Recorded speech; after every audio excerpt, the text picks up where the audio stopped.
Okay, guys, what's going on? All right, I was setting everything up here, but I think I am live. And with that being said, hello everyone. Hope you all have been doing well. It's been a little while, but every once in a while something gets me out of the woodwork. And this time, this was the new Lego set that was released just today. Actually, it's the Lego 10300. It is called, I think they're calling it, let's see, the Back to the Future Time Machine, but really it's the DMC DeLorean that was in the movie Back to the Future. Before I keep going on, I just want to give a quick shout out because it's been quite a while since I've been online. Definitely want to give a shout out to Greg Dillon if you're on. Hope to chat with you later today. Want to say hi to Sasha over there in Germany. It's been good talking with you past couple weeks. I want to give a shout out to Deepa and her kids, and I definitely want to give a shout out to Justin, Jordan, and Chloe. Thank you all for tuning in, and I hope all y'all are doing great. And for anyone else that tunes in today, hope everything's been going great and y'all are ready for a good weekend. But anyway, as I mentioned, this again is the Lego Back to the Future. It's brand new. It's the DeLorean, and it came out at midnight online. And as you can see, it's pretty much still the first day that it's been out, and it is. Well, it's gone back on back order, and that's already temporarily out of stock.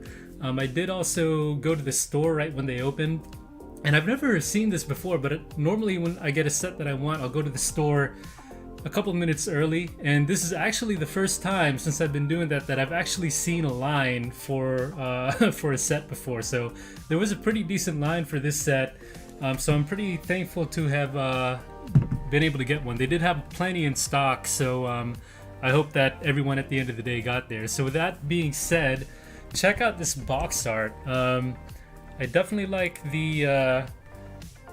I'm kind of like back and forth on the black, but I think here it works well. I think they added a little bit more to the basic, just blank black background. They put the these kind of lightning bolts on there, and it actually I think fits the time machine, Back to the Future vibes really, really well.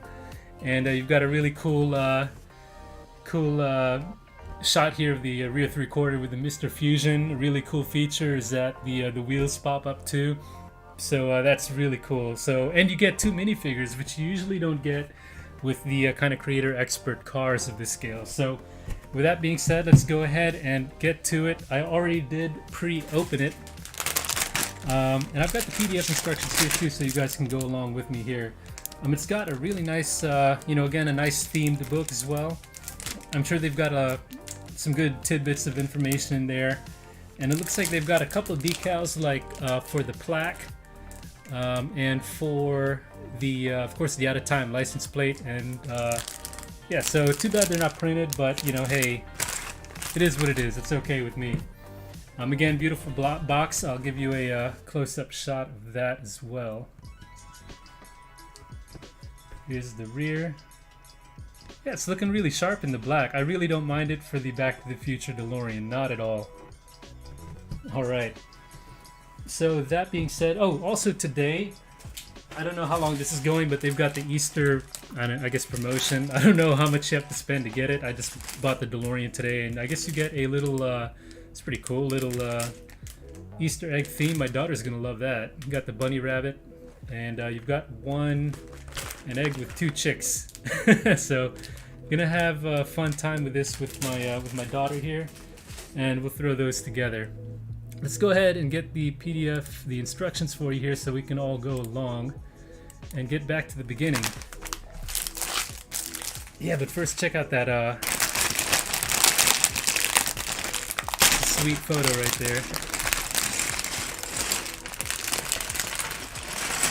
Already I'm seeing minifigs right off the bat. Minifigs right off the bat with bag one. And I think we've got both of them. We've got Marty McFly and the Doc as well. So, and I think we've got the plaque that we're gonna build first too. So that's gonna be pretty cool. Nice opening piece to to look at while we build the rest of the set. All right. So let's go ahead and get with it. Cool thing here forward. I'm not going to read all of that. I'm sure they've got some bits about the movie, probably a little bit about how the model was made and all of that. Oh, that's cool. That's the first time you see the DeLorean in the movie. It's kind of backing out of the trailer there, so that's pretty cool. It's got some info here on the flux is it the flux capacitor or flex? Yeah, flux capacitor here. So this is kind of all showing scenes from the first movie so far, and I think it's giving you an introduction to the the time machine. But a cool part about this build is, of course, you'll all probably know, is that you could build basically all 3 movies. So you can build 3 versions of the set. Oh, and I've got someone in the chat. It's Greg. Hey, what's going on, Greg? Greg says hello, and I don't know if you got my shout out. I did give a shout out to you a couple minutes ago, Greg. So good to see you again.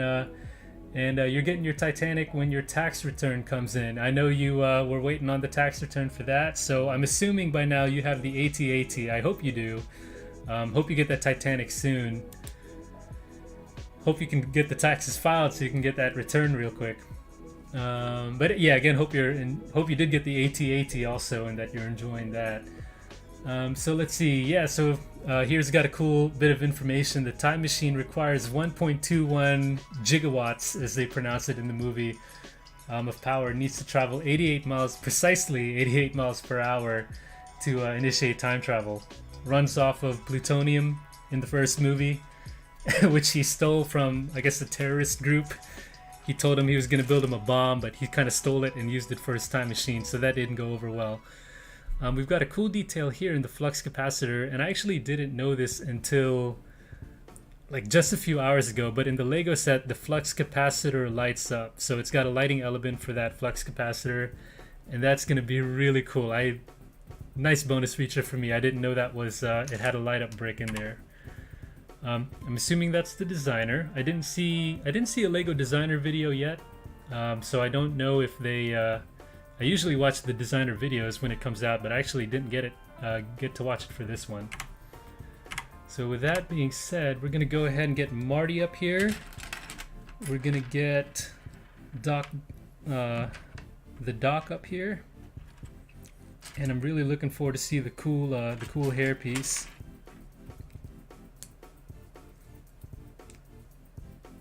And I'll show them here to you right when I get them together. Oh yeah,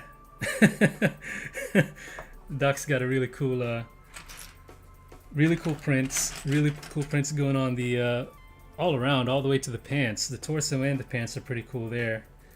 So let me put Marty together. I'll get him up close for you to look at.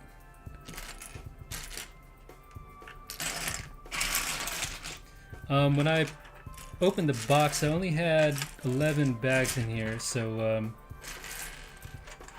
yeah, we'll see what that translates to in terms of time. But I know I always go slow with the live builds, and I always try to get faster and faster, so like my dream is to build one set in one sitting, but we'll see if we get there today. So here we go, guys. I'm gonna get my face off camera so it can adjust to my hands here. So we've got Marty, and we've got the Doc, and they've got really, this one really, I think is a way better minifig. They're both pretty cool. They've got printing on the legs too, so I'll take that. Pretty cool. And again, it's just cool that you get them with the, with the creator card, because we don't usually get that.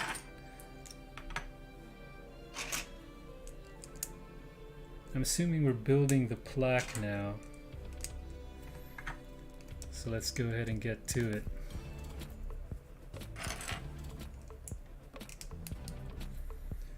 Yeah, so those of y'all in the chat, or if anyone's watching, let me know if you guys got it online or at the store today.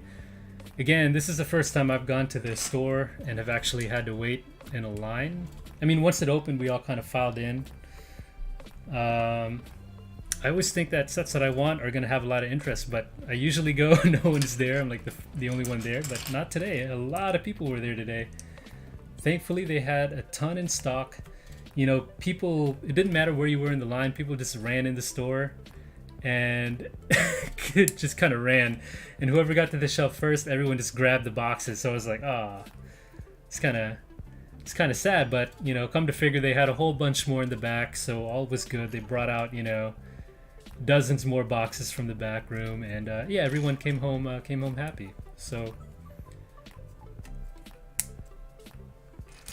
yeah, I hope if you were looking for one that you got it, whether it be online or in the store, because yeah, it's looking like now they are already temporarily sold out. Okay, let me check in with the chat here. Also, Greg is saying you do have the nice, you do have the AT-AT and it's already built. That's good to hear, man. Really good stuff. Greg, did you find a place for your did you find a place for it? Because I ain't gonna lie, I still haven't found a legitimate place for the Titanic. I do have a place kind of getting set up for it, but it's not quite ready yet. So the Titanic's still kind of living wherever it can right now.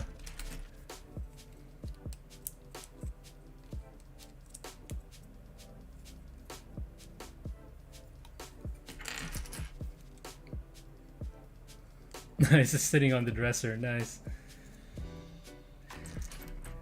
Yeah, and it seems like, you know, the AT-AT you can kind of make do in that it's not quite as long as the Titanic, so as long as you get the height right, then you should be good to go there. But yeah, I know that thing is really tall though, so if you don't have that headroom. And Greg, did you get any battle packs? Like, are you filling that thing up with troopers, or? Because I think it's got the full like 40 seats in it, so you can really pack it.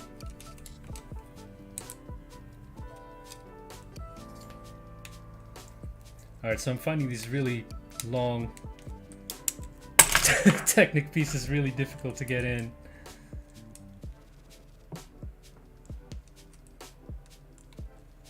Good gracious. So we've got to jam this like really long Technic piece in with like 6 pins all at the same time. There we go. Got one side going. All right, we got it. There we go.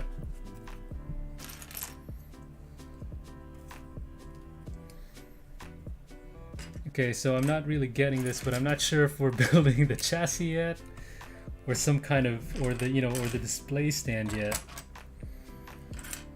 Interesting. This seems like quite a lot more than a display stand normally would be. So I have a feeling we're kind of already starting to build the chassis already.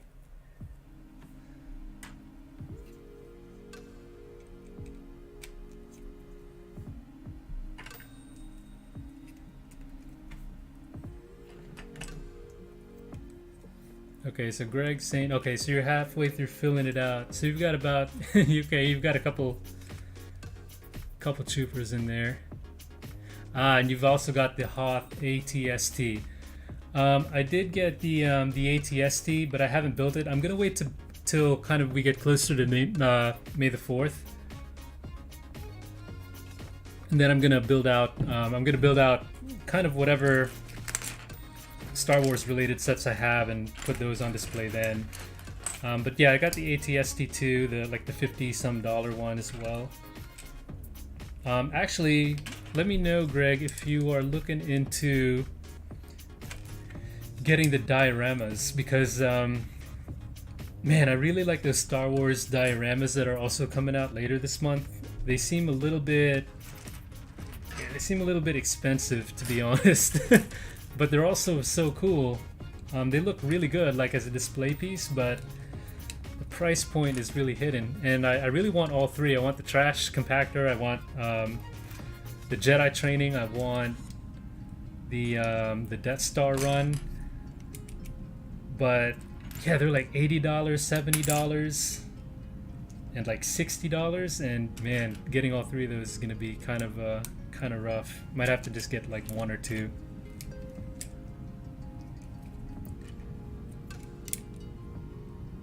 Yoda, Greg, you're looking for Yoda's hut, okay.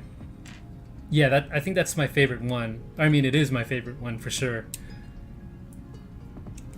Um, Definitely is my favorite one. So if I had to get one, it would definitely be Yoda's. And I know I'm gonna get at least one, so so hopefully I'll have it, is what I'm saying. But yeah, it would be really cool to get all three. And honestly, the Jurassic Park one is pretty cool too, but being that I'm not too much, Jurassic Park, I might wait on that and just get the, yeah, just go for whatever Star Wars ones I can get.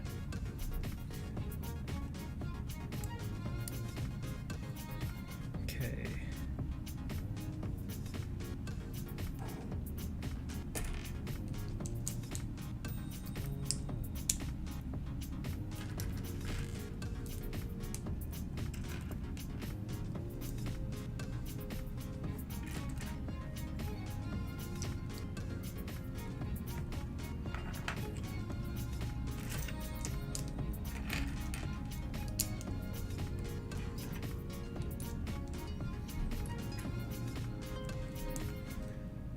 Yeah, I have like no conception right now of really what we're doing. I mean, I'm assuming the chassis just because we've got this big kind of square-ish frame, but I have I'm not seeing where we're going with this right now just yet.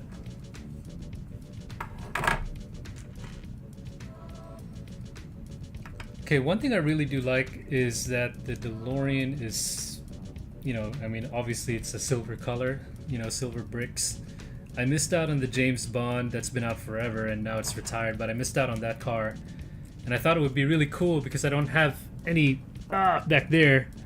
And this one, I don't have any like silver cars yet, and that's almost my favorite color, when it comes to cars. So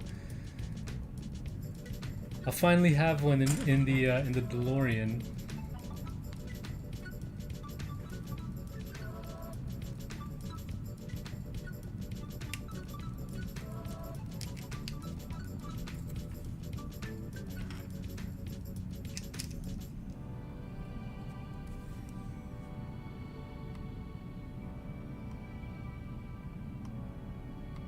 Okay, I think I got everything here. Okay, and do I game? Yeah, saw your thing about Elden Ring. I do, but I haven't played Elden Ring yet. But I am on Steam like all the time.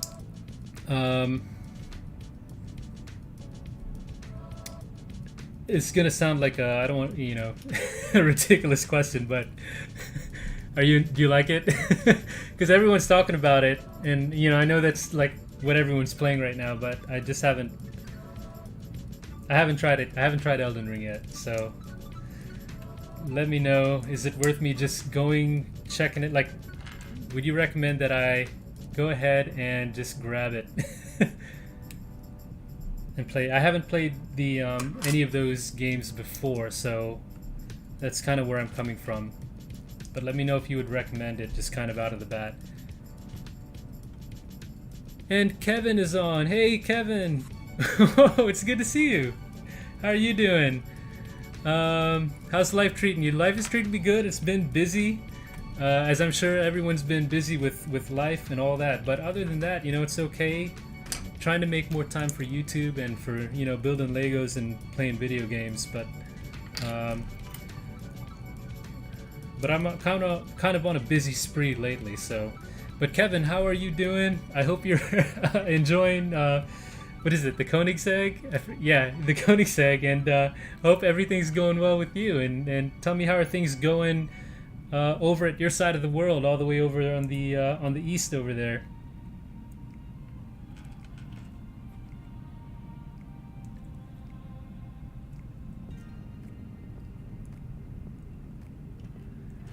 And yeah, yeah, I could get it on PS4 too. So I might have to find you, Greg, on PS4. And oh my goodness, hey, we've got Thorzone. I'm assuming it's you, Alex. What's going on? This is really, really cool. If you guys don't know, guys, Thorzone is an excellent purveyor of really fine PC cases, and I bought a PC case from them called the Thorzone Mjolnir, which you could kind of see the corner of it right here.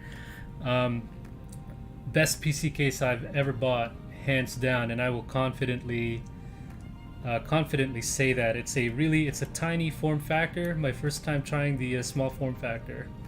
And hey guys, I'm loving your case. And by the way, Thorzone, I got the God Rays today to light up the case. I am so excited to put them in, and I'll definitely have to post an Instagram pic once I get the new God Rays in the system. So thank you, Thorzone and Alex, for hooking me up with those the lighting kit. So just got that in the mail today. So, and Thorzone saying the shuttle in the back looks fine. Yeah, that's a really cool. It's a really cool piece. That was a fun build. That was one of the most interesting Lego builds until I built the Titanic. Then that was the most, in terms of build experience, that was the most. That was definitely, beat the Space Shuttle by just a little bit. But Space Shuttle is a close second in the most interesting kind of Lego build that I've had the experience of putting together.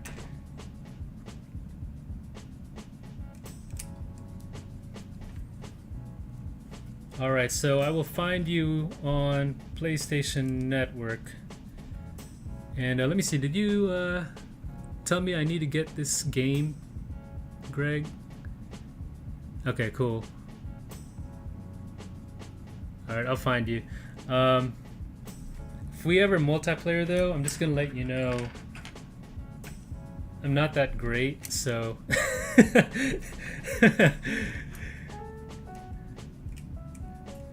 don't count on me if you ever need to get some PvP on. Like, I'm probably gonna let you down.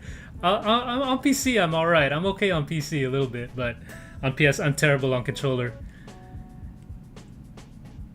Okay, so little tidbit of information here. 3 vehicles were purchased for the first movie. They were known as A, B, and C cars. So they used 3 cars for the movie. Pretty cool. Pretty cool. And I haven't heard back from Kevin yet, who chimed in a little bit. So Kevin, if you still hear me, I hope you're doing great over there again.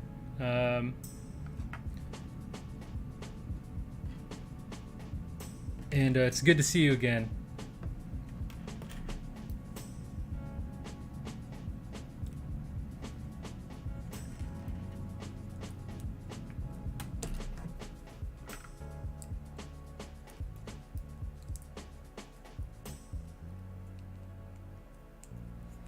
Yeah, I still have I have no clue what we're building right now. Here's what we got, guys. This is definitely different in terms of a chassis for like the Lego, the Lego kind of cars. And I'm assuming this all has to do with the kind of like the flipping wheels that you get with the DeLorean. I have a feeling that it's due to that, but I haven't built a chassis that's got kind of these weird connections. It's usually pretty straightforward.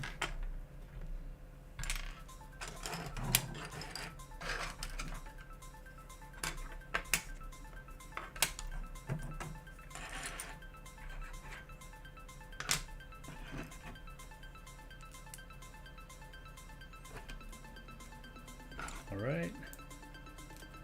Yeah, these have got to be due to the folding wheels, but we'll find out.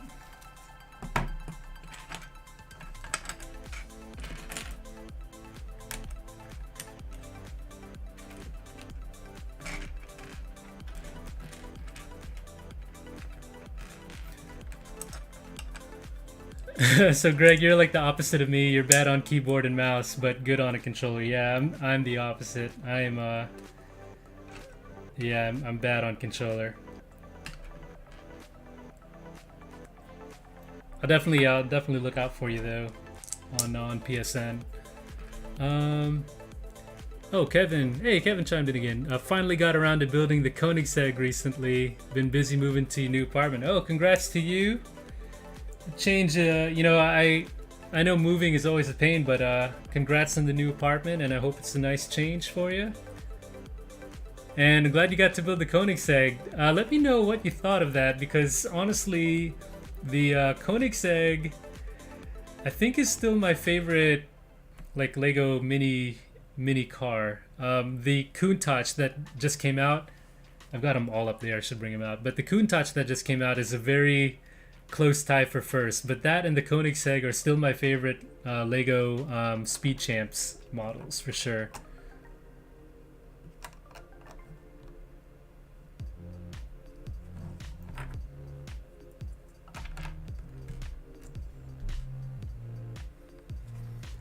And Thorzone chiming in. Hey Danilo. Oh, it's Alex here. Okay, good to see you, Alex. So happy to hear that they finally arrived. Thanks for the kind words. And become obsessed with the Lego builds. Well, Alex, I'm really humbled that you know, you've got the time to kind of sit and watch me poke around with Legos. So I really appreciate it. I know you've got a lot going on at your end, but yeah, when I wake up tomorrow, I've got to take my kids somewhere. But right when I get home, is like the first thing on my mind is to install the God rays and light up my PC. I so cannot wait. I so cannot wait for that.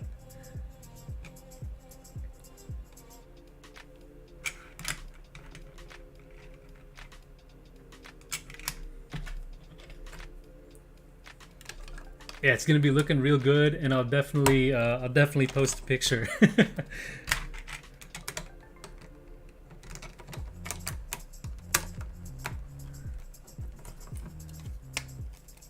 And also, I can't wait to see what you guys are working on over there. I'm guessing we might be getting a new PC case from you guys. I'm guessing.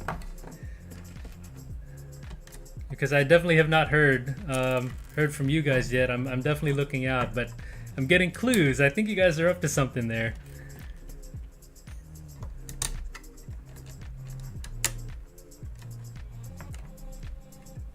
Alright, so I think I've got... No, I don't have everything. I'm skipping steps here. Okay.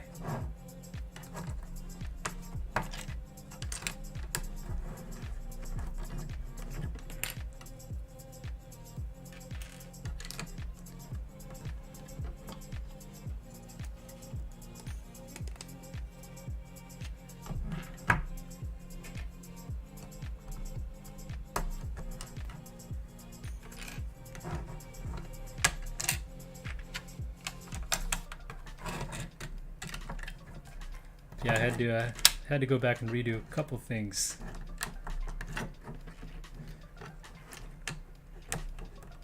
But anyway, going back to the Elden Ring thing, Greg. Yeah, I guess I'll check it out. I mean, too many people are telling me about it.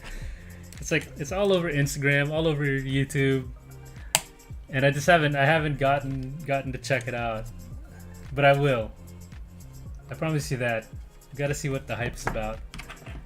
And in terms of kind of just gaming and YouTube and doing all this in general, you know, work life should be getting a little bit, it's still busy, but a little bit less busy, so to say. So I hope to find a little bit more time to, you know, keep doing more videos. Maybe maybe do some gaming. I don't know. We'll see. But yeah, definitely hope to interact with you guys a little bit more than I have been. And I do apologize for not posting as much recently. It's yeah, just been a little bit busy lately.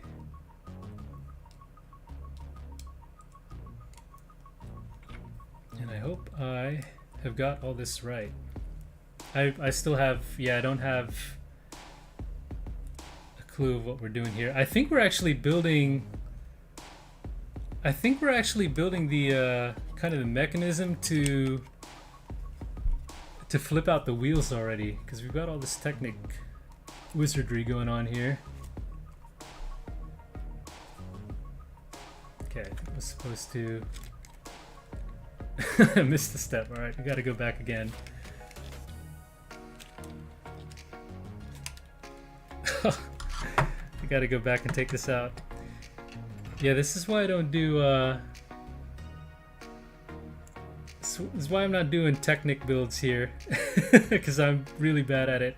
I love Technic, but I'm really bad at it. Okay. And we push that in all the way, I guess.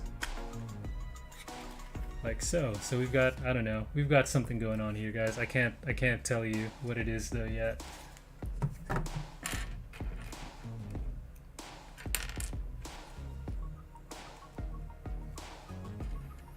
So Alex from Thorzone is asking, by the way, is this on the Sony Alpha 4?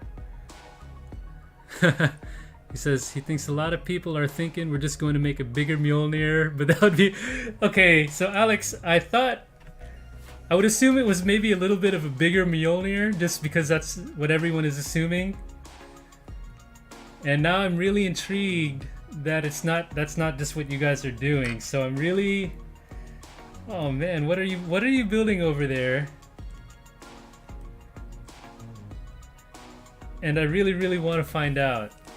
But it's okay, I'll wait just like everyone else, Alex. But you've got me on the ropes because I honestly thought it was kind of like a Mjolnir with maybe a little bit bigger. That's honestly what I thought too. And maybe a couple more new features.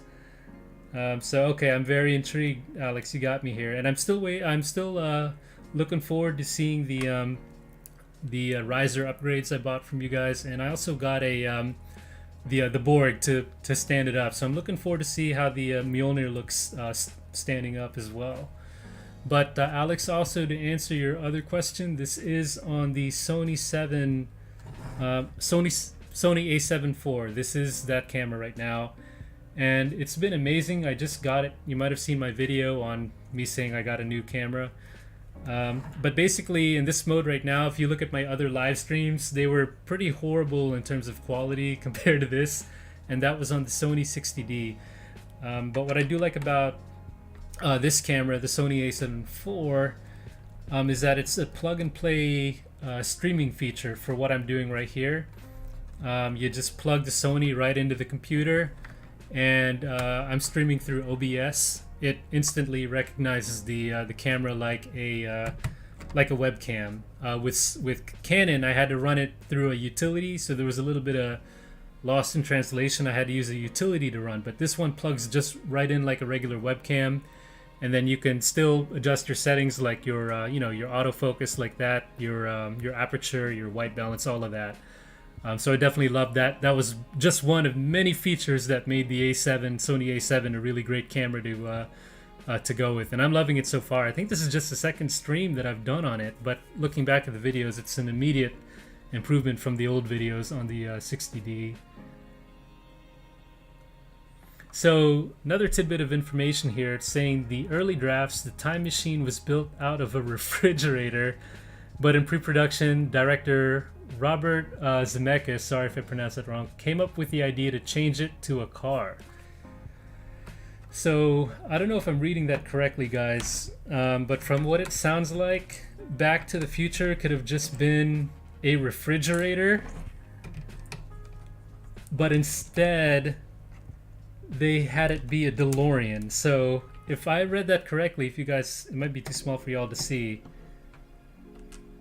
I think that's what I'm getting. So it was almost a time machine refrigerator. I'm so glad it wasn't. I'm so glad it was the DeLorean, because this is awesome, and now we get to build it in Lego form. So thanks for that, Mr. Director guy. So kind of to get like a little bit hyped for this, so to say. Not hyped, but excited. I did watch the first movie today, and I haven't seen that movie in years, and it was really cool to watch again, because that was like a lot of my childhood, watching reruns of that movie over and over again. But as soon as I saw the DeLorean in Lego form, don't care if it's the DeLorean or the time machine version, yeah, this was definitely a must-have day one for me. And yeah, I'm happy, glad to have gotten one. Very thankful to have gotten one. And I'll keep saying it, but hopefully if you guys were looking for one, I hope you guys got it as well.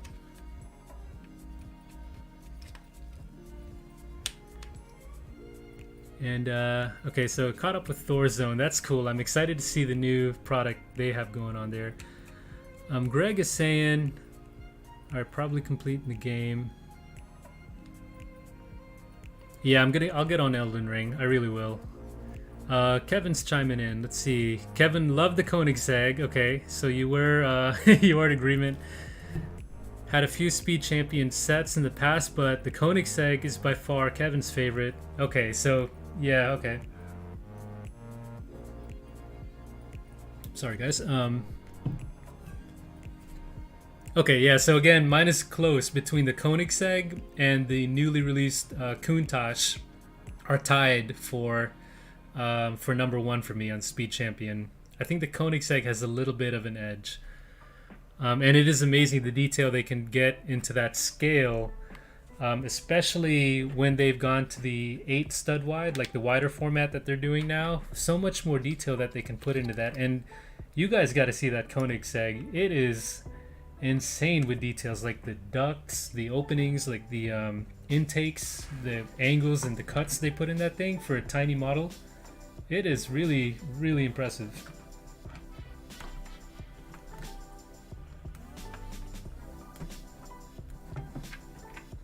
But if you haven't, Kevin, I hope you can check out the Countach too. And actually all of the new Speed Champions too, they just came out, are really good. I also got the Ferrari. Oh boy, the Ferrari vintage race car. I forgot what the model of that is, but that is also a good one. It's simpler, not as detailed, I would say, as the Countach or the Koenigsegg, but still like a beautiful piece at the end of the day, even if it's not as complicated.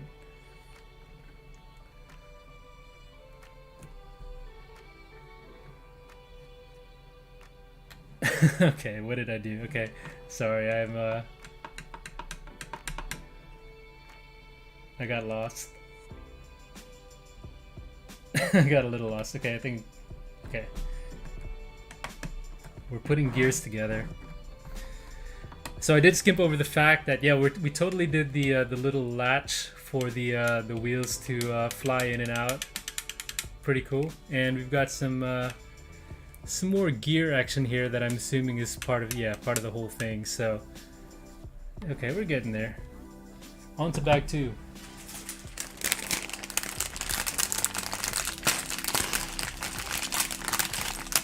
I'm gonna try and do this discreetly so that the mic doesn't freak out too much.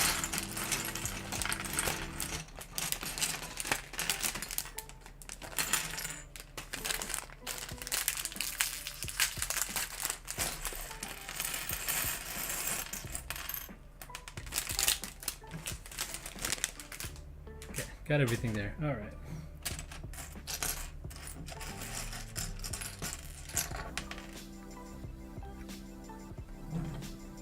Okay, onward. And I forgot what I was talking about, so I was talking about the Speed Champion. So okay, so Kevin's saying you did get the Countach. Okay, cool. And the Mercedes AMG double pack from the latest wave. Okay. And haven't got to building them yet. Okay, cool. The Countach, let me know what you think about the Countach, because it's a little bit similar into the Koenigsegg in that it's very angular. You know, it's more vintage 80s angular, but it's also got like a lot of the vents and like the openings and the angles that the Koenigsegg has. But in terms of detail, the Koenigsegg definitely has more detail in terms of more, you know, like the wing, the fin at the back, the openings, the grille. So yeah, let me know, Kevin, once you put together the Countach, what you think. And you just reminded me, I actually do also have the AMG pack. I didn't build that yet. I'm a Formula One fan myself, so you know, I kind of just got it for that, but I didn't put them together yet. It is kind of weird to me with the AMG. It didn't look like Lewis Hamilton was in there. I know they have the 2 numbers, but I don't think we got like a Lewis Hamilton minifig, which is kind of a little bit weird to me, but correct me if I'm wrong on that.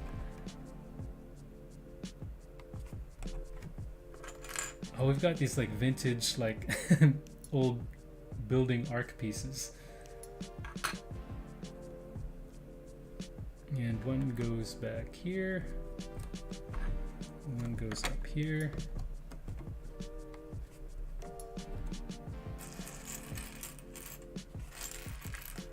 And Thor Zone saying it's pretty insane to see the complexity going on. Do I remember when Lego started getting like this? And honestly, I guess I kind of started building again when maybe about like 3 years ago. You know, since I was a kid, then I kind of got back into it maybe 3 years ago or so.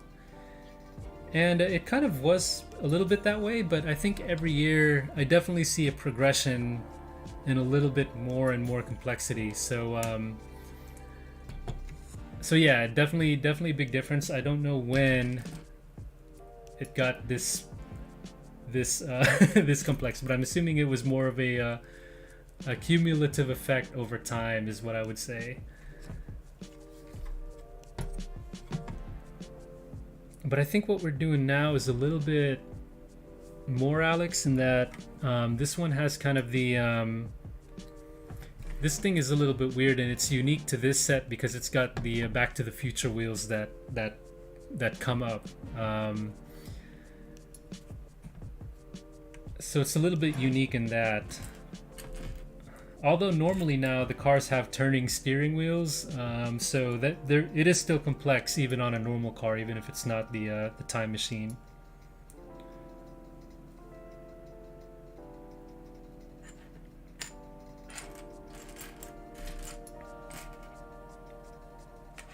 But the part, yeah, the price does go up because now it's like so many parts in these things now, even for these like little model cars.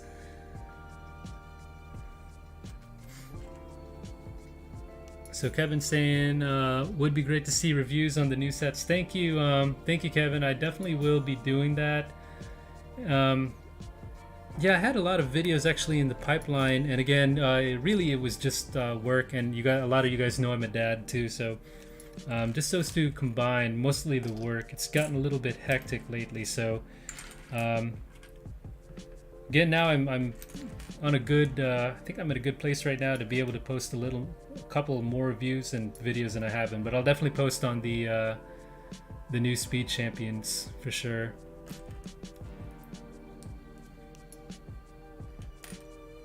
Yeah, but one thing, kind of to Alex's point, like with the Speed Champions, even those tiny ones, and I'm sorry, I have to get it now that I'm talking about it.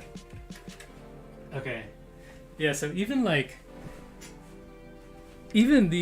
these tiny ones, I don't know if Alex is watching right now, but these things are just nuts. Like, I have to get my face out of the frame because it's gonna focus on me, but it's got like all of the vents openings here. It's got another kind of intake back here. It's so detailed. It's just crazy. But then you've got the Countach, which is kind of similar in that they capture a lot. Like they capture the intake back here. Nice little opening in the grille there, and the really wicked taillights back there. So cool. Oh yeah, but yeah, so even these are getting like just nuts, like crazy. So yeah, so as a whole, yeah, Lego's getting crazy. And Alex, I don't know like how much of the Lego thing you've been seeing lately, but you've also got like the massive builds. Like the massive sets, like the Colosseum in Rome. You've got they have stadiums now that are pretty big. The AT-AT from Star Wars, and they've got a Titanic as well, which are just enormous.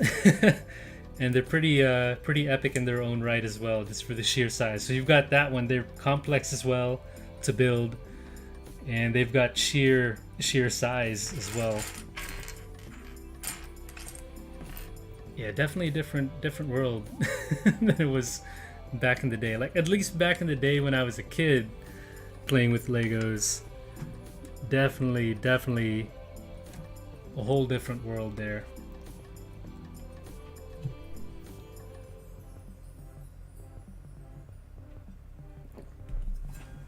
Okay, continuing on.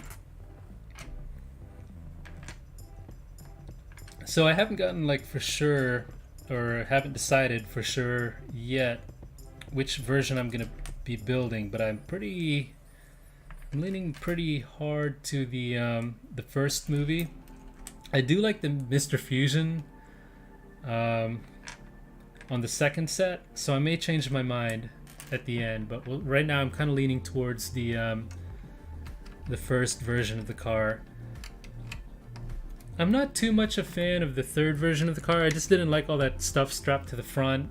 And the red wheels are okay, but you know, I'm like, I'm like, you know, impartial to those. But we'll see. I think it's gonna be the. It could be either.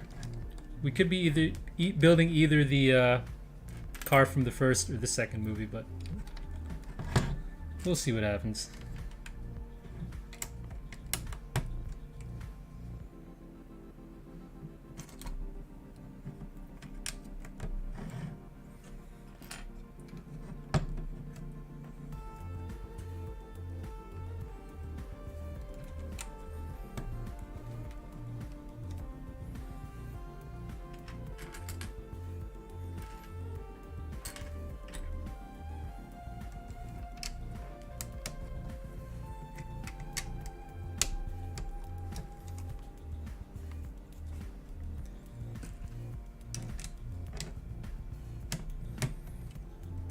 Kind of wonder at what point the wheels will come on, because I know we get the set kind of to a certain point before we build out the movie specific set, so I wonder if the wheels come on kind of at the beginning or towards the end like they normally do with these sets.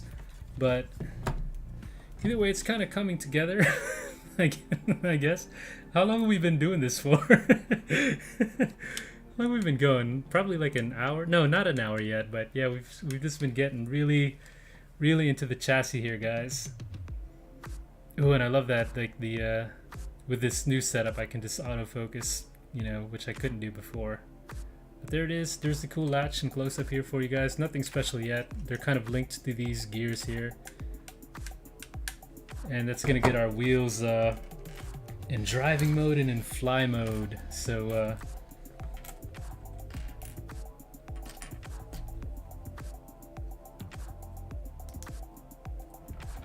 that's gonna be cool to see. That's gonna be really cool to see.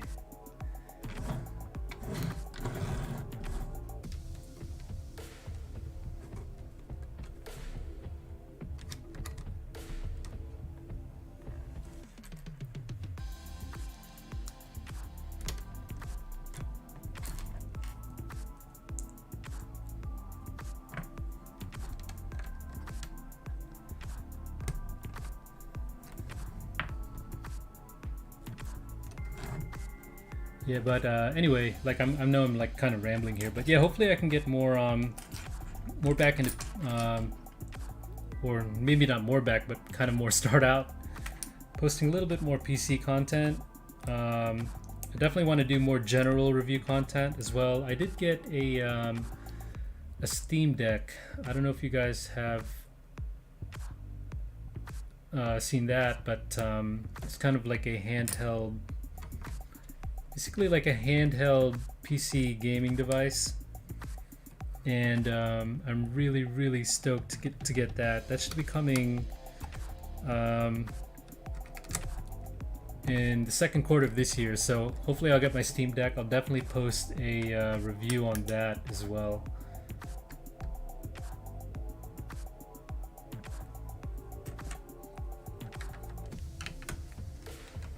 But yeah, I'm hoping to put kind of just more in general content, but also relatable content. You know, I don't want to just go like too crazy off the bat, because I know every once in a while I kind of post things that are different than what I normally do. But basically, hopefully just enjoyable stuff in general, whether it be gadgets or tech or more Legos. Just diversify it a little bit to keep it different every now and then. So hopefully I'll have the time to do more of that. Basically just post more content in general, more live things to hang out with you guys in general, because this is always cool building this way, just to chat with you guys and hang out with y'all.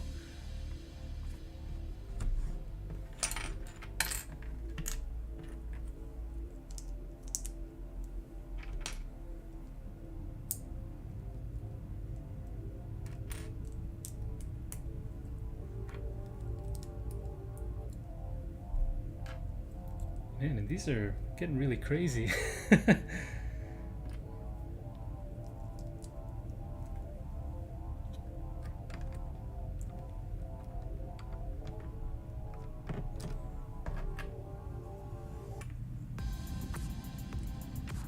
I'm like using full focus here, full attention.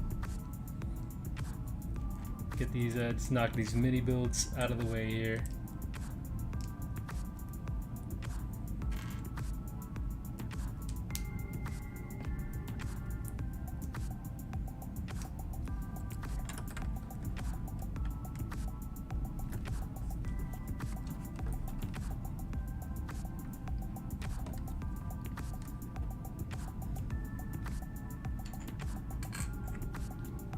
Okay, so catch up with chat. Let's see. Thorzone is saying these ones look awesome. I guess I'm assuming you're talking about the small ones. Saw videos on them a while back. Would personally love to put a couple together. Love that they have lots of smooth lines nowadays, not just rectangular bricks. Yeah, that's definitely true. Again, I mean, it's just amazing. Even you get even a little bit of curvature when you want with these, Alex, and if you're noticing, a lot of studs these days are not really exposed. Like, you don't see a lot of these, you know, kind of these studs like we used to back in the day when we were kids, you know, playing with Lego, right? So it's all smoothed out now. It's really, really crazy. It's called the snot technique, meaning stud snot on top, so you don't see studs. So these are, even these small ones are looking more like more like model cars as we go on, you know, like, it's really crazy. But yeah, these are really fun, cool builds, and it's just amazing. Even with these small ones, you really see what they can do in terms of detail now with Lego. Cool to have is a nice desk ornament. Put it on top of your Mjolnir, your small form factor case. That's for sure.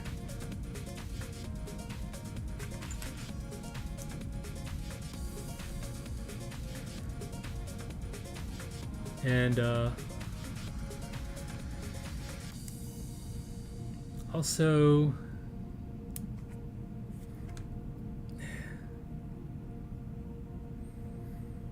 every bit is color as compared to the regular model stuff, which you had to paint yourself. Oh yeah, so that's one nice thing about Lego. You do get the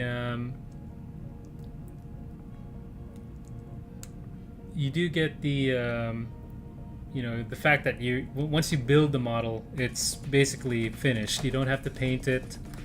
You don't have to like sand it down or file it, or a lot of, like, with the models, it really comes down to, like, non-Lego models, it really comes down to how good of a model builder you are, like how good a painter you are, or how good a gluer you are, or, you know, cutting stuff and filing stuff. Because if you don't do it like right, it can come out pretty bad. Lego, you pretty much just built it, and of course it's a Lego at the end of the day, so it's not going to be the most realistic, but it's kind of got its quirkiness in that it is Lego, and then it's finished. Yeah, it's gonna come out excellent at the end of the day, and you have pieces that you could use for something totally different if that's what you want. So that's another thing. You got kind of like an inventory of parts that you can use to build something else if you want to do that.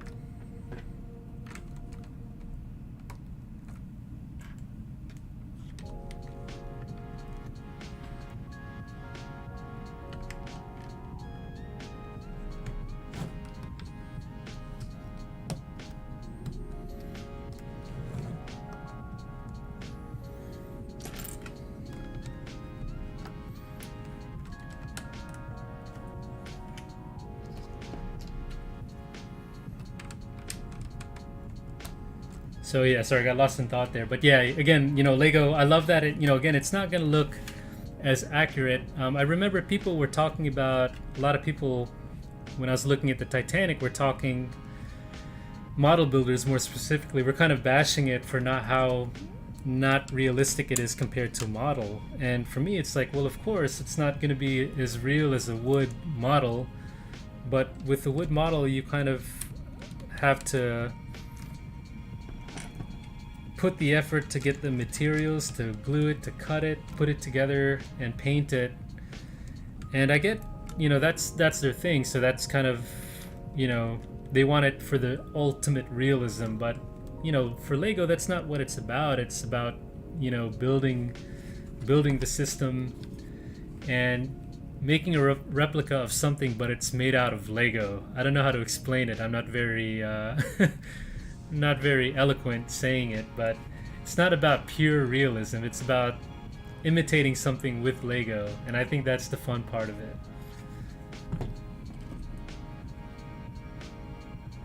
And Kevin is also saying, so Kevin's had the Sony A7 III for quite a few years, never let you down, and the autofocus is spot on. That's great to hear, Kevin. And actually, as you know, I already said it, but I came from the Canon world, and albeit I did have an old camera, it was the 60D, but yeah, the Sony's been great. I was scared about going to the new to a new what do you call it, infrastructure, so to say. But yeah, no, I gave it a week or two, and it's I mean, it's the camera at the end of the day. I got used to the interface, the menus, and I'm not a pro to begin with, so it's not like I have to know every single function of the camera. But yeah, no, I'm loving it. I have no regrets, and I don't imagine going back to Canon until they come up with a something that's gonna beat this at this price level. But yeah, no. Long story short, Kevin, I'm definitely loving the. Glad I made the switch to the Sony for this price range. I think they had the best offering. And Kevin's also saying Lego has really made, and this is a good point. Lego has really made a conscious decision, or Lego has made a conscious effort to cater more to an adult audience the last few years, even for the non-Technic sets. The build experiences have improved by quantum leaps, and Kevin, I definitely agree with you on that. I was actually talking, and I actually have this conversation a lot with one of my coworkers, and she's actually also a big Lego fan. And yeah, it's interesting. They did make a good move to cater to the now adult fans. It's kind of hard to explain, but back in our day, we didn't have too much in the way of didn't have Elden Ring. We didn't have social media, didn't have really cell phones back then. Internet was kind of like a new thing. We had some games like Nintendo and Sega, but it wasn't the center of our world like social media is now. So long story short, we were playing with Lego. We were playing a little more outside, I would say, back in my day. I sound old saying that. But this is what I was playing with, hands down. This was my number one toy when I was a kid. It wasn't video games, it wasn't computer games. It was Lego all the way through. But yeah, anyway, now now for a lot of the adults that have, moved on, Lego's made, I think, a really good move in picking out what sets they're going to come out with, coming up with this adult themed set, as you can see with the, when you see these boxes, they're trying to cater more towards that audience, like Kevin said. Now some of us are a little more grown up, but would still love to play with Legos, and then they come out with these really cool themes like Back to the Future, which also is basically my childhood. So it's like me right now,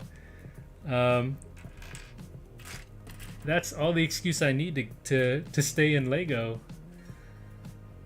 You give me a really cool set from a movie that was like part of my part of my childhood growing up, and yeah, definitely a good move. And they've been doing that with a ton of these adult oriented sets lately.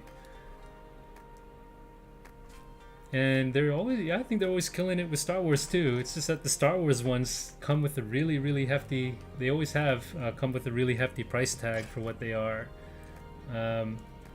But still good sets nonetheless. And Greg is saying, can't wait to see a lighting kit for this. Yeah, me too. I know that I've seen some people doing like product photography. If you see on YouTube, people are showing how they do special effects product photos with this set. And some people have gotten some LEDs in it already.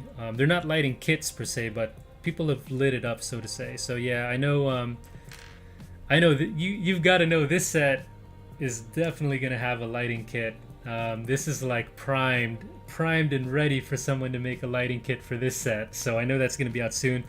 And if anyone's going to get a lighting set, I know our buddy Sasha would be the first in line to get a lighting set. He definitely always, I don't think he's on right now today, but he's always lighting his bricks up.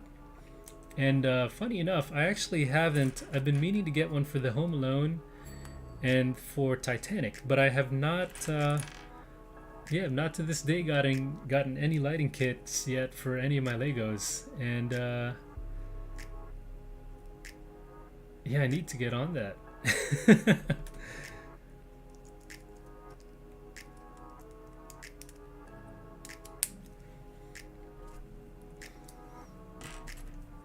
All right, we are moving on.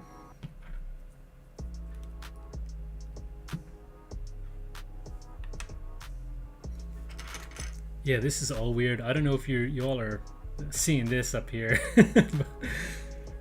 We've got some handlebar looking things coming on. I think I jumped a bit there.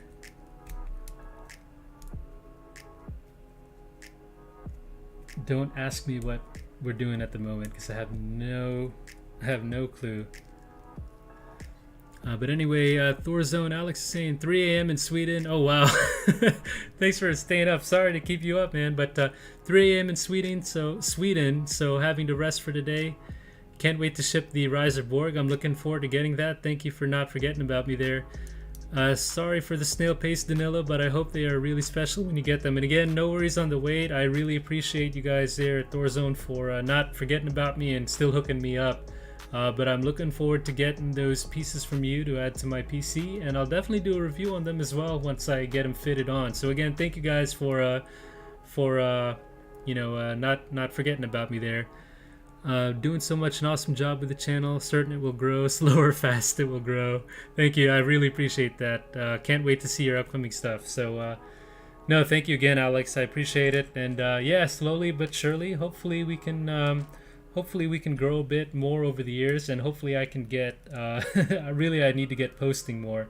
But thanks for the support, Alex, and that helps me to keep on going here, as small as we are right now. But yeah, this is still cool, man. I'm having a fun time either way, hanging out with you guys. And at the end of the day, this is really all I wanted to do. So whether it's big or small, I'm just glad to be building winding down Friday night, building some Lego with you guys. So that's definitely cool to me either way.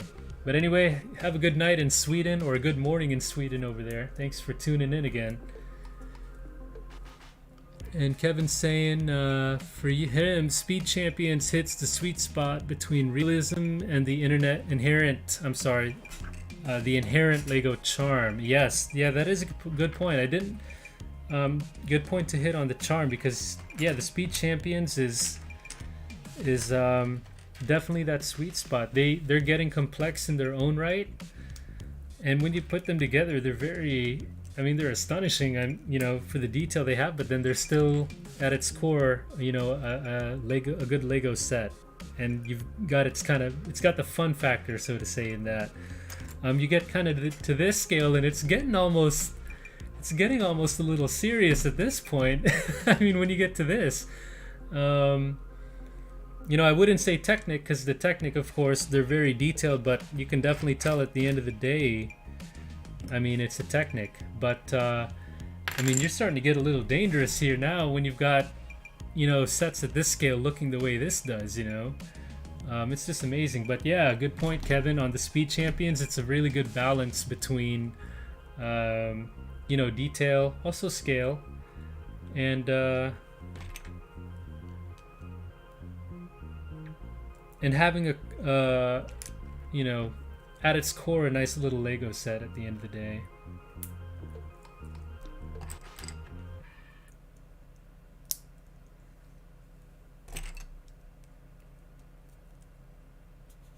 Whoa, I don't know what's happening here, guys. Step number, the very last step. What is this? What's going? What's okay? What am I supposed to do here? Okay, the blue pieces. I'm looking at the blue pieces here, and then this thing. Good gracious, this thing. It's gonna go in like the little slot right before this black piece. Huh? Did we get it? Oh my god, I don't know. Okay, all right. Okay, okay, we're gonna build the next one. Oh boy, it's getting dangerous here.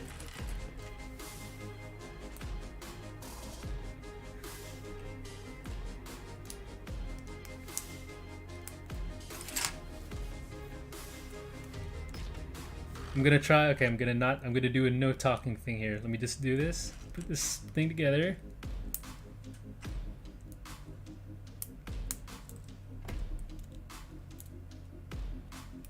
Ooh. And then just do the same thing. Just throw that thing in there. Don't think about it. Don't think about it. It goes in the one right before this oval piece. And I think we got it. All right. I think we got it. I gotta close this thing up because it's all falling apart on me. All right. Gotta keep moving.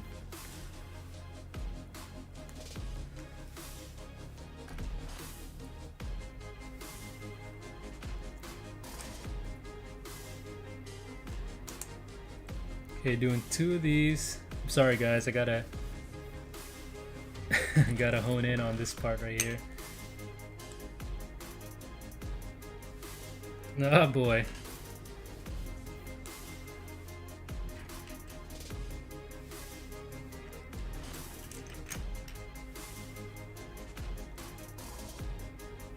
And now these are gonna go here, and then the red part has to be close to the center. And then it lines into this little tan piece right here, clips onto it too. Oh boy. Is that right? Okay, got one.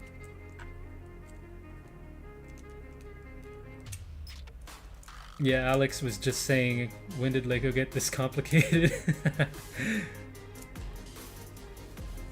Oh boy.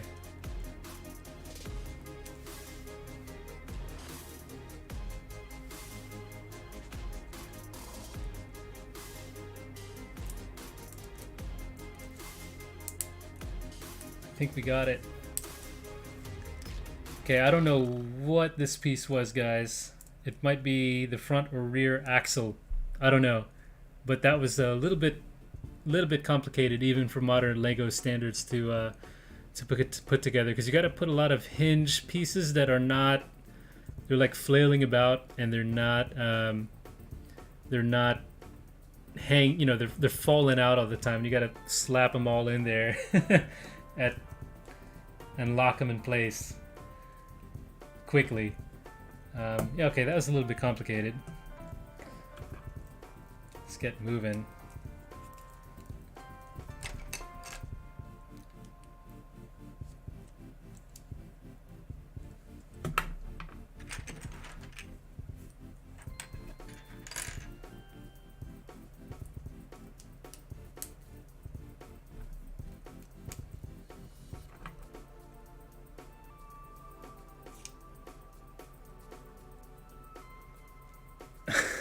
Okay, I'm confused. I'm at number 57 now. And I guess you just throw these in here. But they're not, they can fall out still. Get 2 of these things.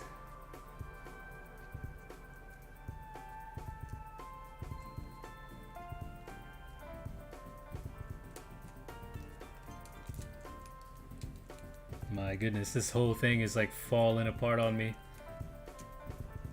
can do it though. Okay, one fell out. Okay, steps 50 something through 58, 59. It's getting real here, guys. It's getting real.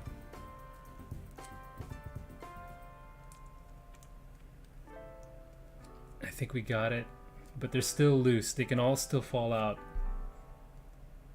But we're gonna clip them in right now, I think. All right, here we go.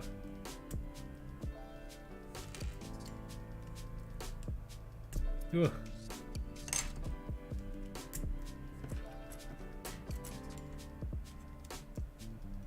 Okay, got them clipped in, and we got rubber bands too. Look at that. Okay. And yeah, I'm front axle, maybe rear axle, I don't know. I'm assuming we're gonna have to build 2 of these because we've got the flippy thing going on at the front and the back, so this is gonna be a nightmare to put together again.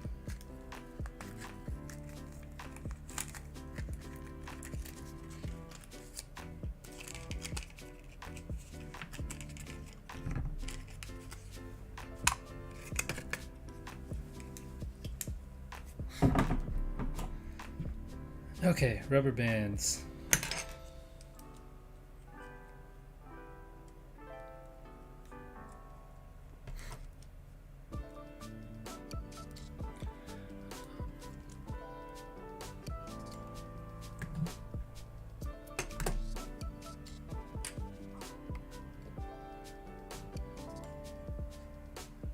Oh, we were supposed to build 2 of those. It like literally said ×2 there. Oh god.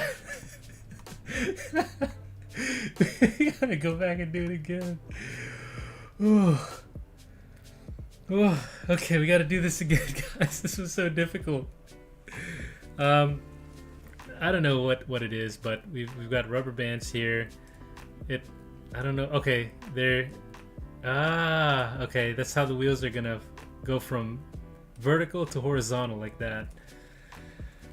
We've got to build 2 of these, unfortunately. That's too bad.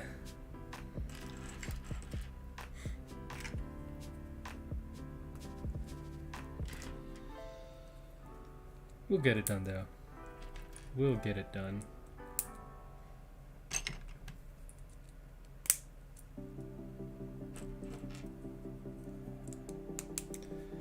I'm gonna try and like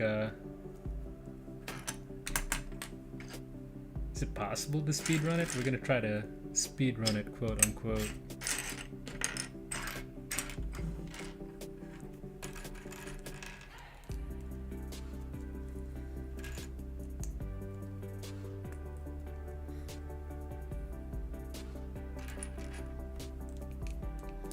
Okay, good thing is though they get kind of the pain over with quick. Like they'll let you do this really tedious axle build 2 times in a row. That way you kind of get this pain over with. It's a really cool thing once it comes together though, but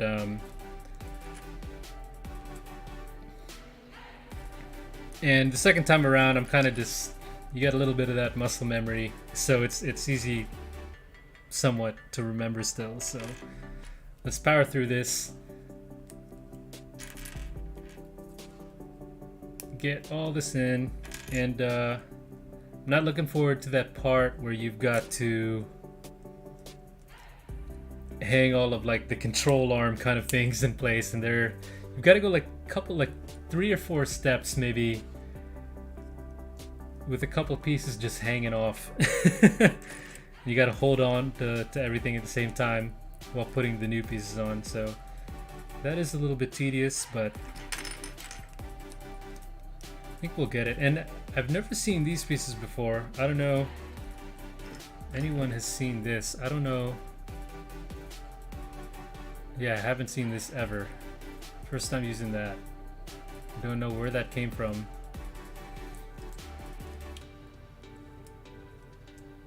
Or what other set that was used on. But actually, yeah, I didn't remember anyone saying that we've got new pieces for this set.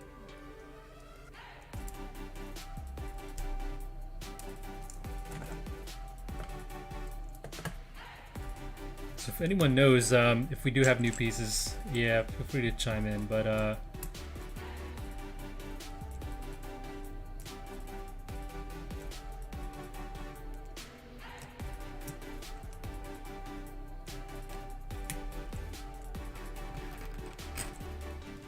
okay, we're almost there. Hang on for dear life. Oh gracious. Okay, we've got this thing again. We've got one. I'm calling it a control arm. I have no idea what it's referred to. All I know is that this is painful. It's really painful to put together.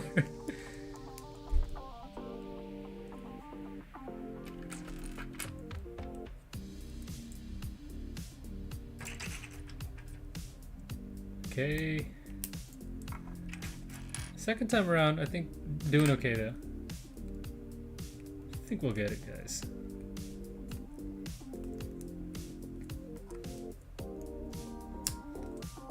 Yeah, kind of like how I am with all of these things. I just want to see a little bit of the exterior go in. I'm always not like a fan of like the undercarriage or chassis style things. I just want to, I'm like, let's get to the body here, guys. All right, so we've got one of these pieces kind of hanging off right now.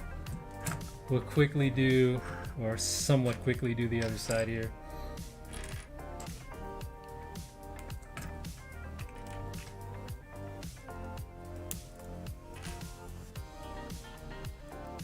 I feel like it was just yesterday that I heard about the set. I don't know if it was maybe Greg or someone pointed it out that we were getting a new, it might have been Sasha too, I don't remember. Pointed out that we were going to get the set, and I feel like it was just yesterday. And hey man, here we are. Time flies.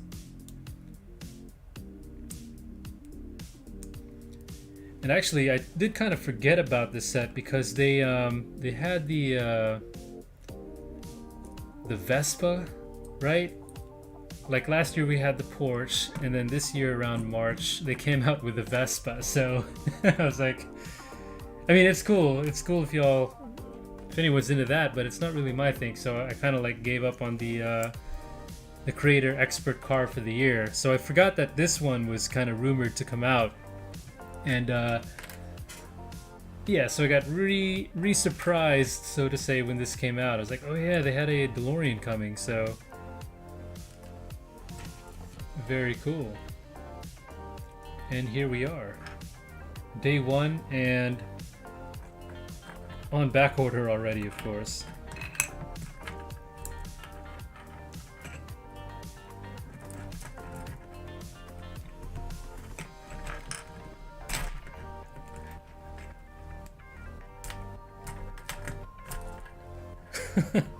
This is so painful. Okay. Alright. Okay. Gotta build two of those things again. Oh boy. I'm struggling here, but we're getting towards the end of these kind of the flippy axles for the wheels.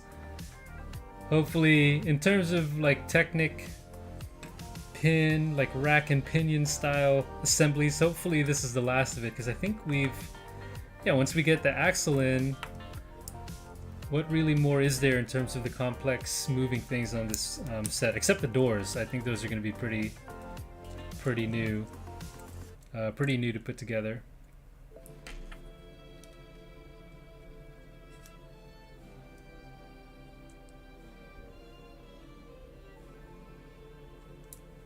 Okay. We're getting close. I can smell victory.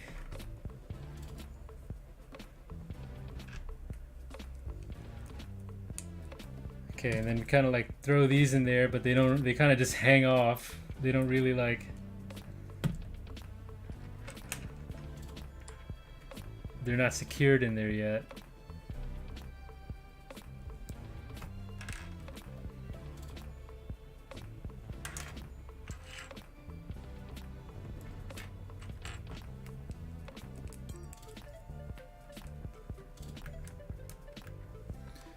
I think we're getting towards the end. We're almost there. Okay. Okay. Focus, focus.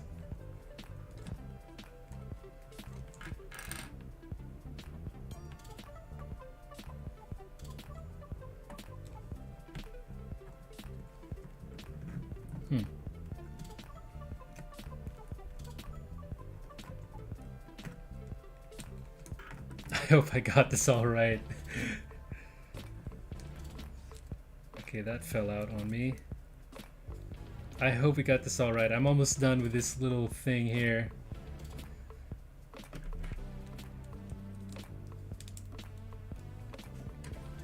Just gotta put these little pins and the rubber bands.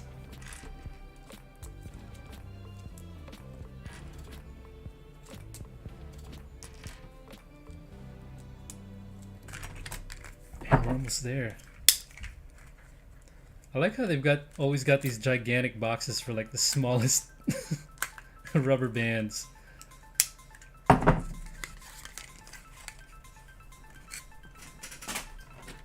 let me go here.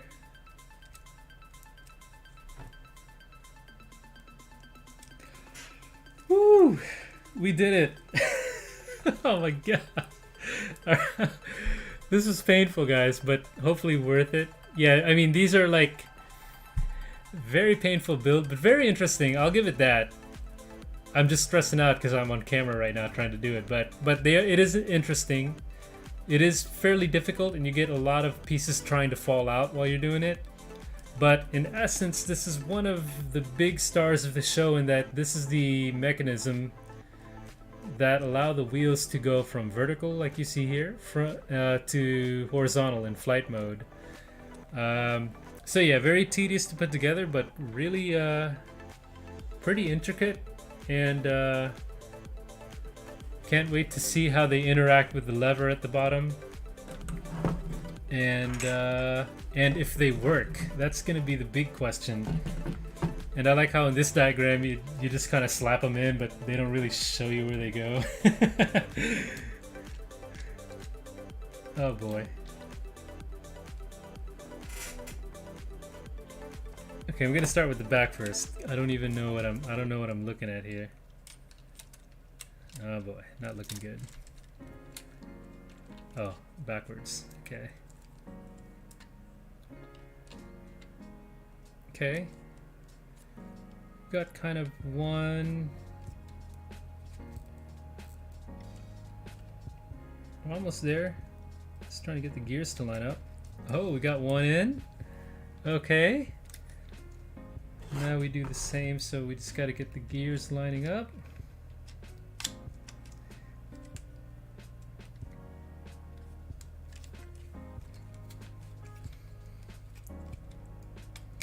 Okay.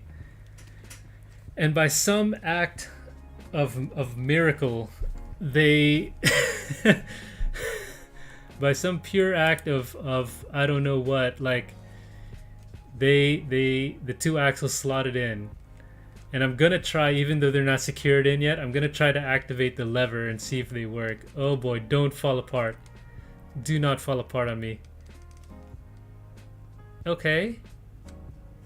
Okay, we've got some movement there. And I'm assuming maybe because they're not fully hooked in yet, they're not going completely horizontal on me, but I'm assuming because not everything is kind of hooked up. But you've got the you can see the gears there, and that's all activated by this really nice lever here at the bottom. Very cool. Okay, wow, that's a miracle. Like I was struggling, and I'm just dumbfounded at how that actually worked. As in, like, I didn't mess it up. So let's as soon as possible hook this all up together so it doesn't fall apart on me. And hey, there might still be a chance that something is missing or I didn't line something up right. I don't know. I hope this is a win though.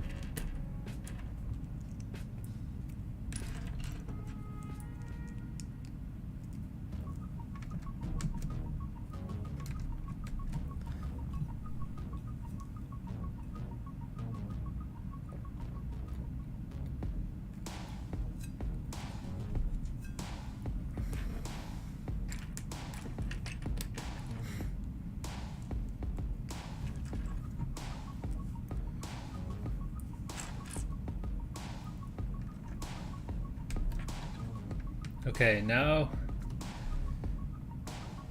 seems like we've got everything hooked in place. It's not going to go anywhere now.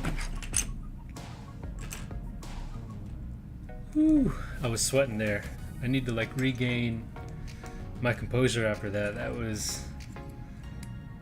was something. It was a really cool thing. Like, I could enjoy it if I had the luxury of taking my time, but again, a little bit under pressure on the camera here, so I wanted to move through it somewhat. But not very much confidence there at all. I'm so glad that they all came together, because I can't imagine if they didn't come together, how in the world would I go about finding the fix if something went wrong there. But it's nice to be putting together some normal pieces right now.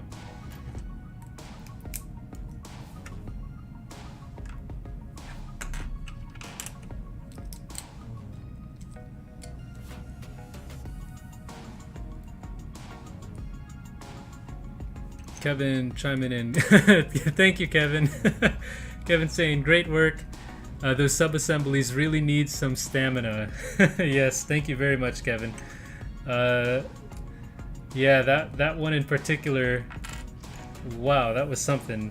And I'm trying to always kind of compare it to something similar. I don't remember the last time I went through something like that specifically. I'm assuming probably if there's like the Technic, like the GT3 911 and the Bugatti maybe has something like that, but it's been so long since I've done a Technic, the big Technic car. But I don't remember having to do something like that recently. And I think the hard part with that is that a lot of the pins and the rods, there were a couple steps there where they're wanting to fall out because they're not secured in place yet until the very end. So that was a little bit of a tough thing to deal with there. Not having everything secured and you're trying to still add things to it, but it's trying to fall out. I'm used to Lego, you know, everything's always in place and secure before moving on, I guess is what I would say. It's what I'm used to with Lego.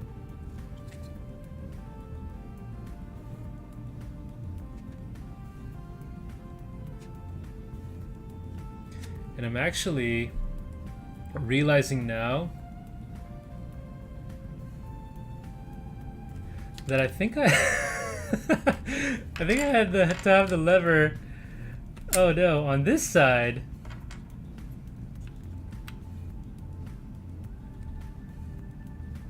Of the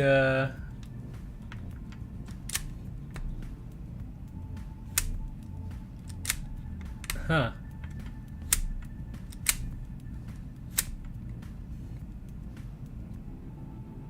I have no idea. So it seems like when I take these yellow pieces out here, that I can then move everything as they're supposed to move. And I'm hoping that's the case because I had the lever at the wrong side of these blocks when I put everything in. And to be honest, I don't think I'm gonna go back. At this point, I don't think I'm gonna go back. I'll fix it later. Right now we have wheels in the vertical position where they're supposed to be, so I'm gonna leave it like that. So for the sequels, we got a tidbit of information on the screen. For the sequels, the stock 6-cylinder engines were replaced with more powerful 8-cylinder engines, so that's cool. Oh, and right as I made that whole rant about having this lever at the wrong side of the block, yeah, they're telling us we can now remove these blocks. They're kind of just safety blocks. And okay, I was okay the whole time. Now we've got the full range of this lever, and wow, there you go. We've got the ability for the wheels to go from vertical to horizontal. Very cool. It looks like everything is in line front to back. That's very, very cool. Here you go. Maybe a better view at the bottom. very cool sub-assemblies for the axle. A little bit worrying, but I'm very satisfying at the end of the day when it all comes together right. I can breathe relief. But yeah, I guess they're saying that for the movie they used 8-cylinder. They replaced the engine with an 8-cylinder. And I was watching a video on a DeLorean earlier today just to kind of, you know, get ready for this, so to say. And yeah, I guess the normal car only has about 130, 150 odd horsepower. I guess back in the day that was good power is what they're saying, but you know, now that's like nothing.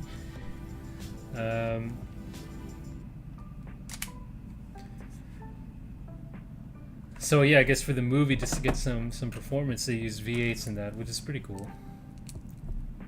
And I think they used a Renault engine. The real DeLorean, I think, uses a Renault engine, if I'm not mistaken on that.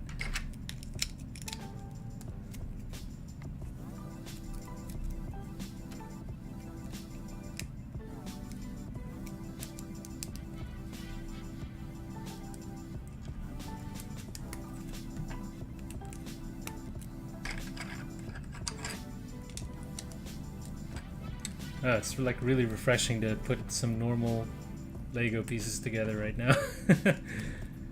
Get a little bit of a break from all that.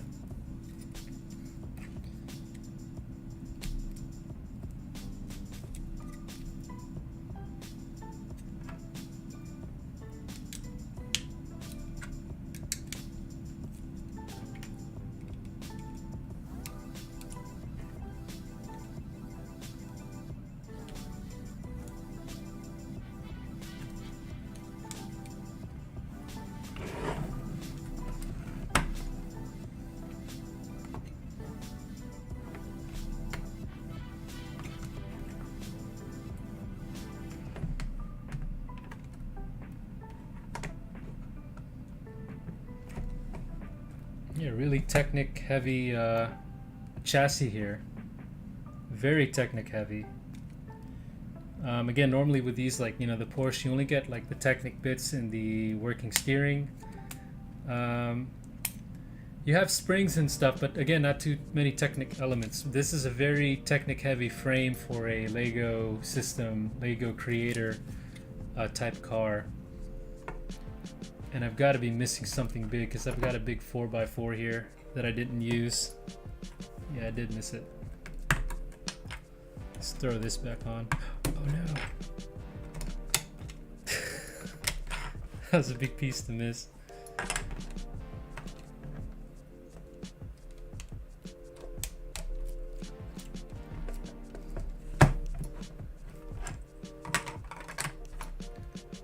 Okay. On to bag 4.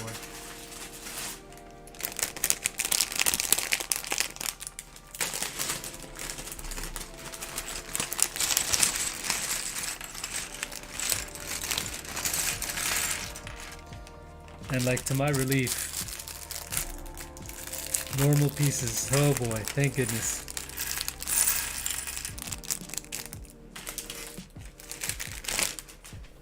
Okay, let's see what we've got going on in bag 4.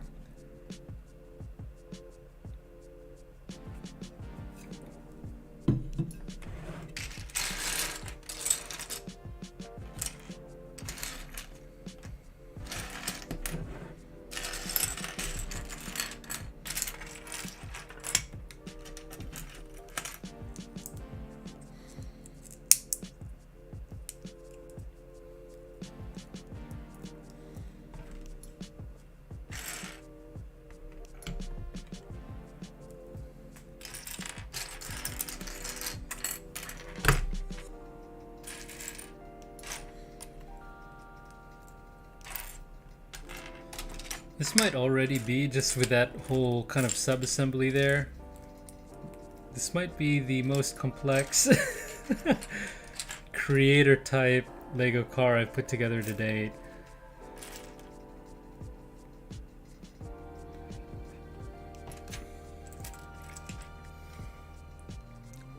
Okay, can't see what I'm looking for. But I do remember, for some reason, I'm thinking the Ferrari F40. I remember like the trunk element on that one, or I guess the engine engine cover element on this one. I remember that being really kind of complicated and a lot going on there too. But I think overall, the overall model, yeah, I think so far this is the most difficult one.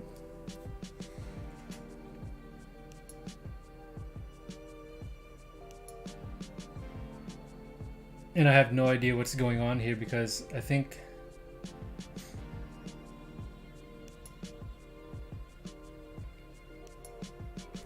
I've got this on the wrong side. Oh my goodness.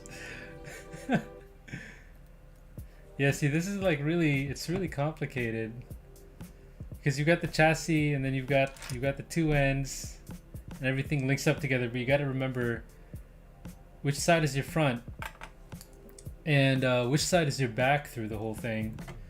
And in saying that, I'm realizing that I switched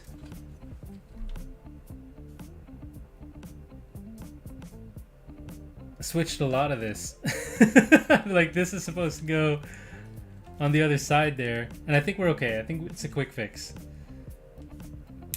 I think you just kind of pull these out.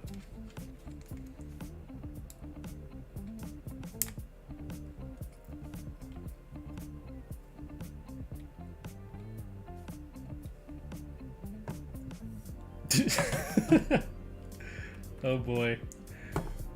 Oh boy, guys. Alright, I think we'll be okay. We'll be alright. Oops. Yeah, so I flip-flopped.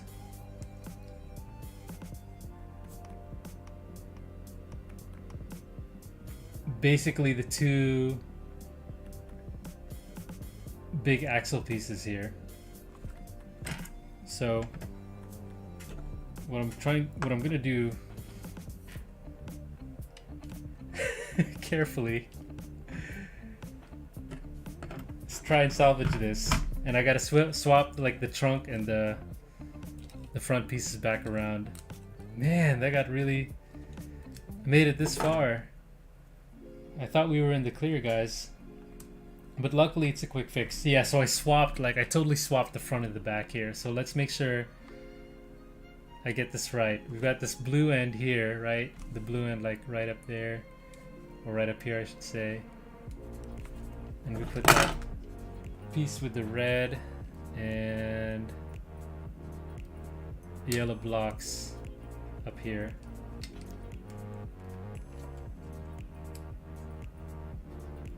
I wonder how far it could have gone. It could have been a lot worse maybe if I had kept going without realizing it.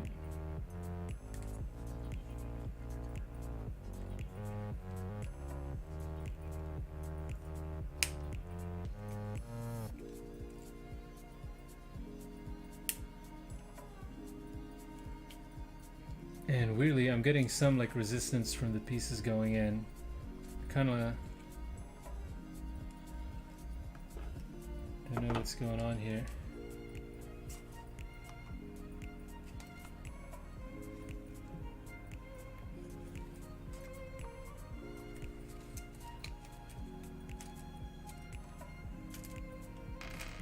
Okay.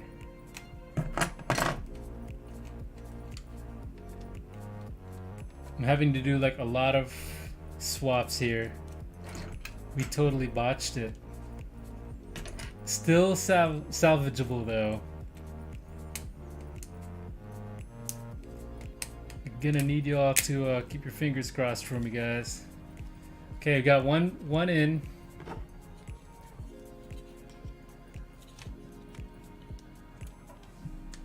One side in. Let's get this last rear end back in here, and I think we're back in the clear.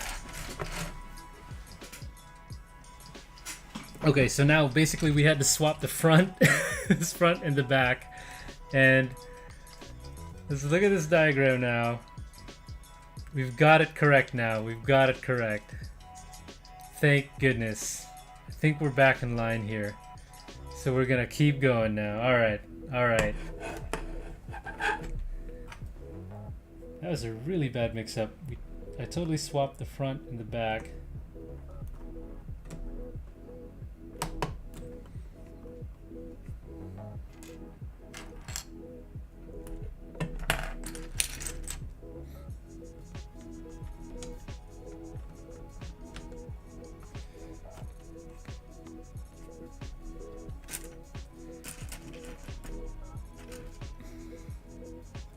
Yeah, that was a huge mix-up. I'm glad there was that step that we just had to do that kind of shows you, makes it clear that, you know, if you put the front in the wrong place of the back. And actually, I could have still gone by that without even knowing if I wasn't paying more attention. Luckily, it was a quick fix, relatively quick fix, and we're still going. Good gracious. Woo.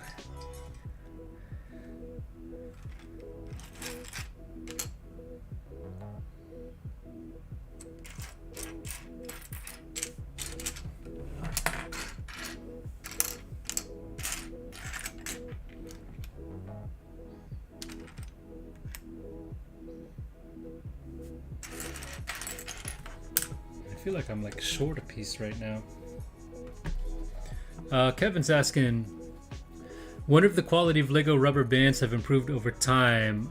Kevin's got the Poe Dameron. I never knew how to pronounce the name. I always get that wrong.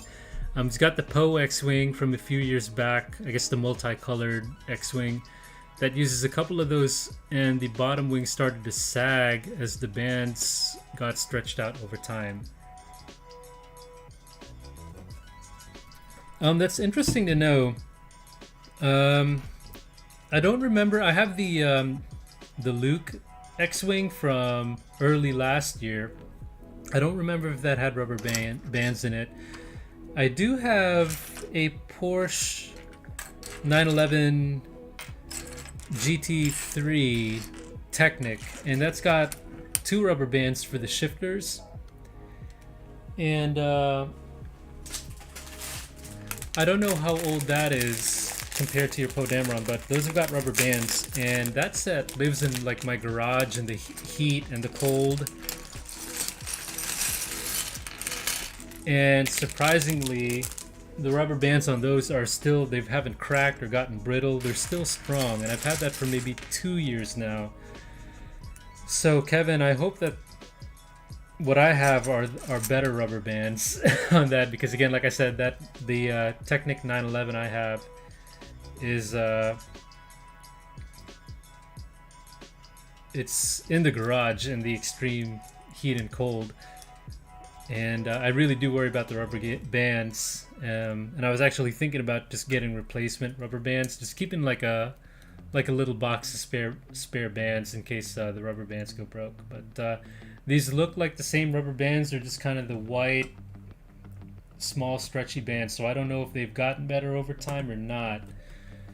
It's kind of worrying to hear about just for the X-Wing, for the wings to sag just because of the rubber bands. Because I don't think those wings are that heavy anyway.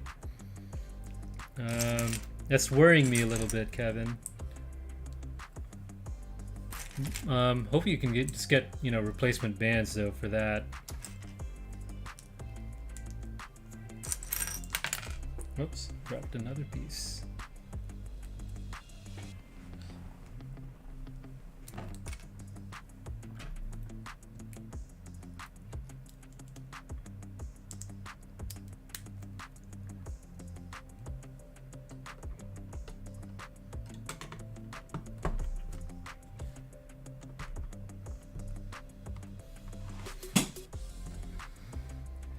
Okay, we're getting kind of like a groove back because we got through that really, like that Technic heavy axle build, man. That really crushed my brain right there.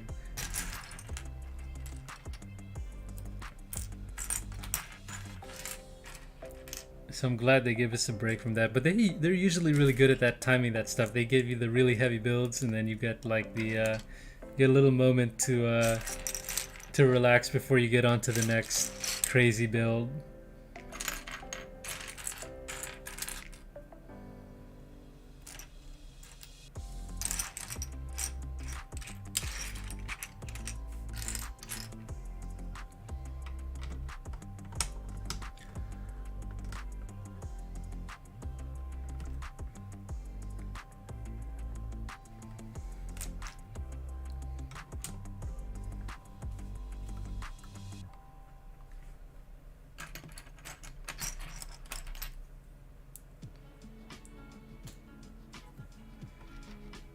Anyway, for anyone, again, I'm leaning towards the first movie.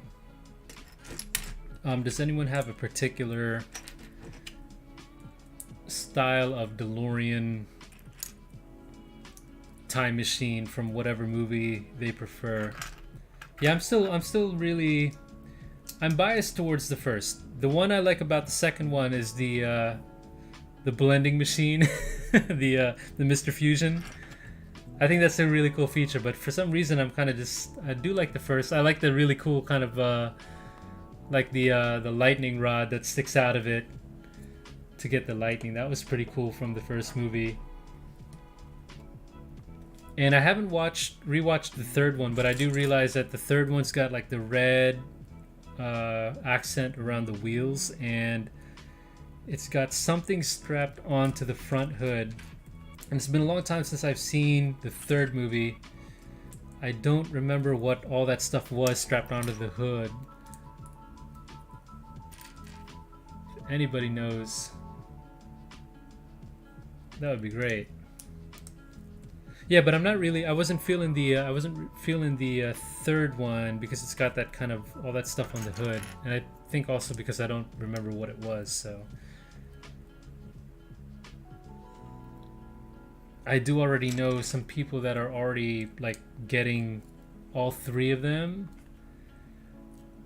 basically just to have all three builds at the same time, and that would be so sweet, but I don't have the funds for that, quite frankly. So I do think it's cool to like mix it up a little, like convert it every once in a while. Like this one I only have one, but sometimes I'll run it as a Targa, sometimes I'll run it as the base 911 coupe, sometimes I'll run it this way. So yeah, it's cool if you have one model because it forces you to, when you want to change it up, you get to play with it a little bit and take it apart and rebuild it again. So I think that's the cool part about just having one rather than just having all three on display at the same time. You get to interact with it more when you want to change it up. So another bit of tidbit on the instructions. In 2011, the A car, they had three versions of the car for the movie again. The A car, having suffered years of neglect, was lovingly restored and is now on display at the Peterson Automotive Museum in LA. Okay, pretty cool.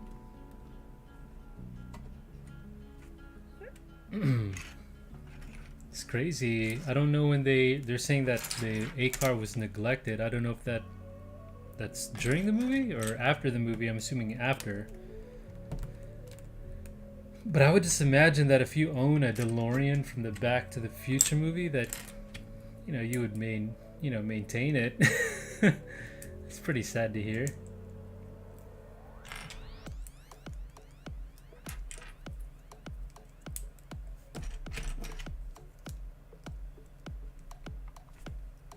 Also, has anyone seen a DeLorean in real life? I have seen a DeLorean, I think like maybe 2 or 3 times.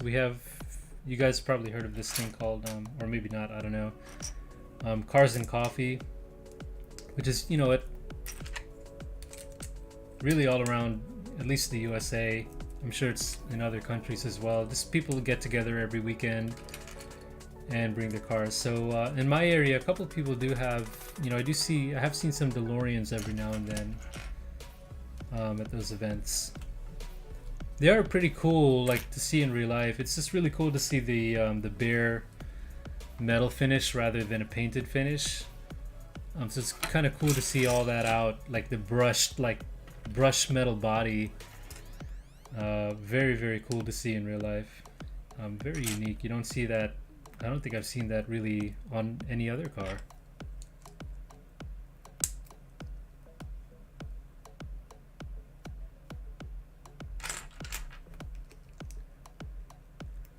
But man, yeah, I can't wait. I can't wait to see this one with the silver pieces on it.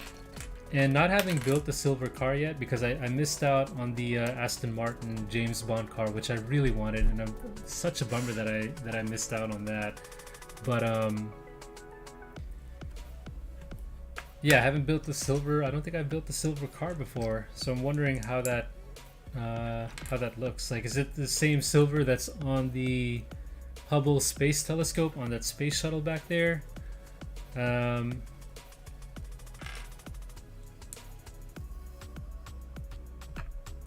Or is it more like a finished silver, like a, you know, glossy? I don't know. I'm interested to see the silver on this. Don't know when that's gonna come, but hopefully I get to see that before this build ends, or this stream ends, so to say.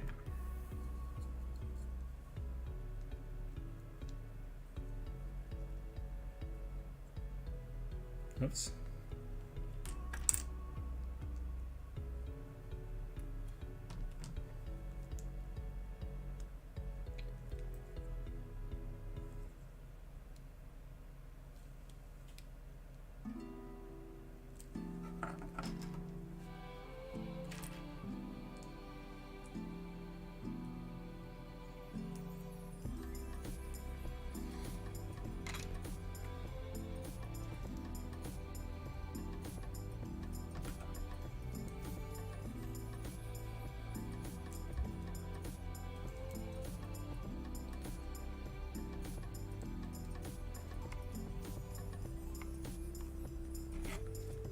Okay. Alright, what am I supposed to do now? Okay. I got this thing like this. I turn it this way. Okay.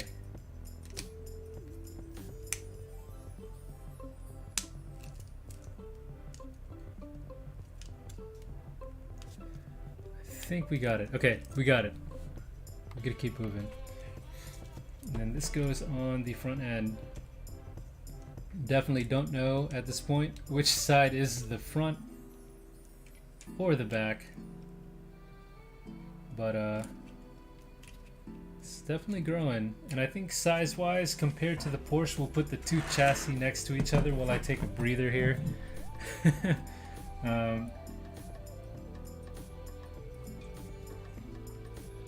So far, I don't know if we built the full chassis yet.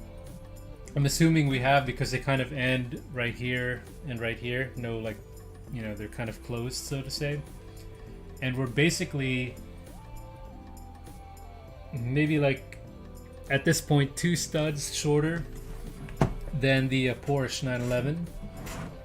And in terms of wheelbase, I think we're just about...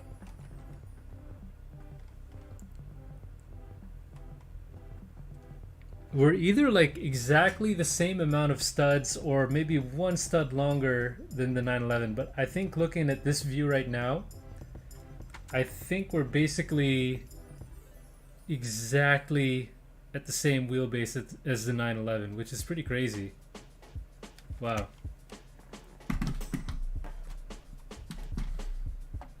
Very cool.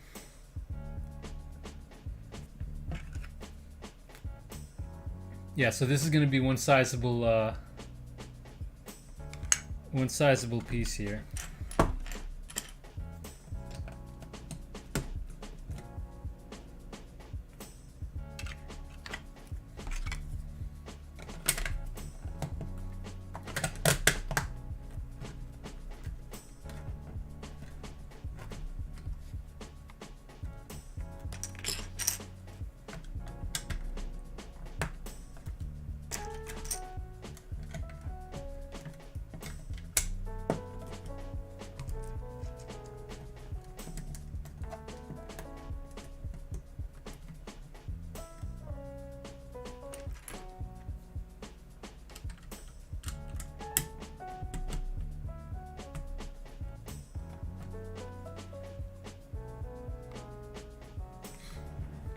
Okay, cruising. I think yeah, I'm really thankful for these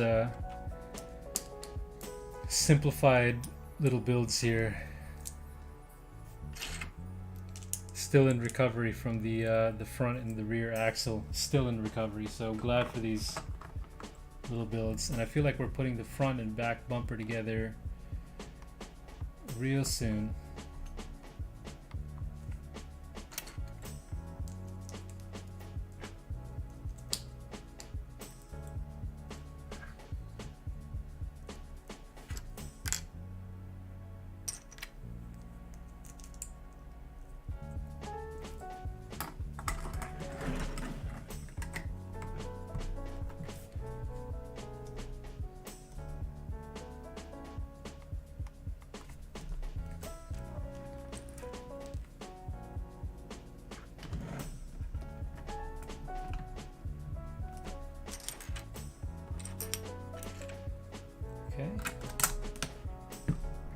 We're up to something here. We're up to something. We're building something up. I still don't know. I'm gonna say front. I'm gonna say front, guys. We gotta be doing the front here.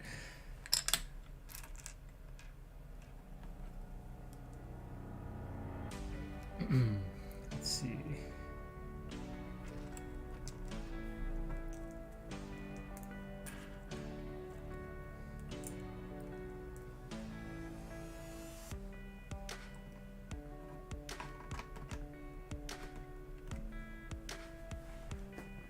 Yeah, there's got to be the front. It's like more curved, right? So assuming some sort of front splitter right now, and I'm probably going to be totally wrong with that. But I'm gambling that we're doing something like the front splitter. And I'm really glad because it's starting to take more of the shape of an actual car now. So that's when I get excited. More information on the instructions. Carbon dioxide extinguishers were hidden inside of the car to simulate the exhaust system output. Oh, very cool. I never noticed that in the movie, that there's actually... I never like look at the exhaust fumes from the tail, so...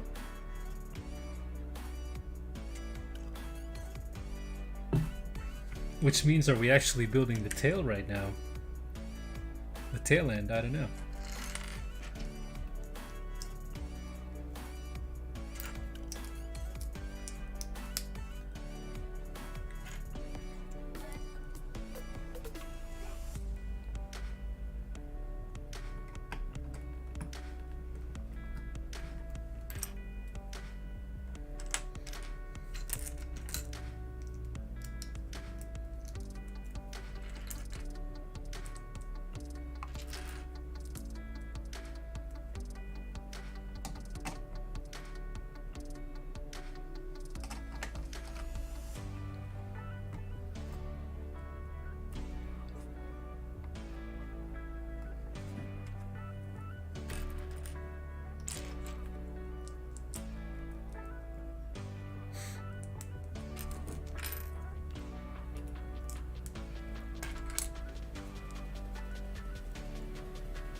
Okay. We might actually be doing the back. We might actually be doing the back. I don't know. No, I'm gonna say the front. Oh geez, I don't know what we're doing. Can't tell. I'm sticking with the front. We're doing the front, guys. Here's what we got so far. Looks like we've got some splitters here. You know, right? That looks like a front end. It's a little bit more curved out. I don't know.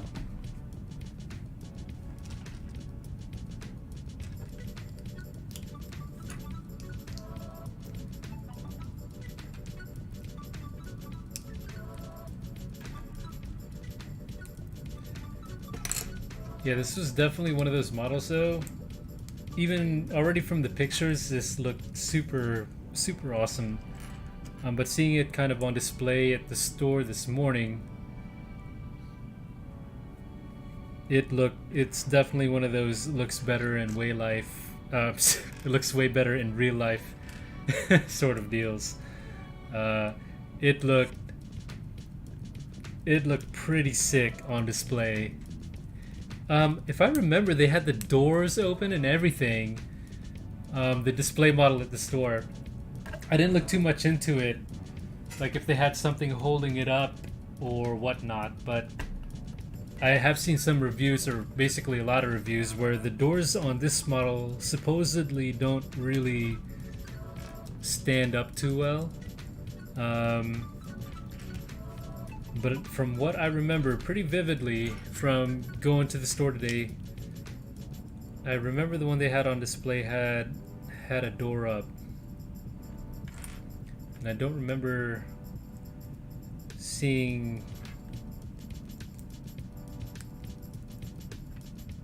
any mods they made to it to make it stick up, so we'll see. I'm wondering if that's a model specific thing or a tolerance thing in your build.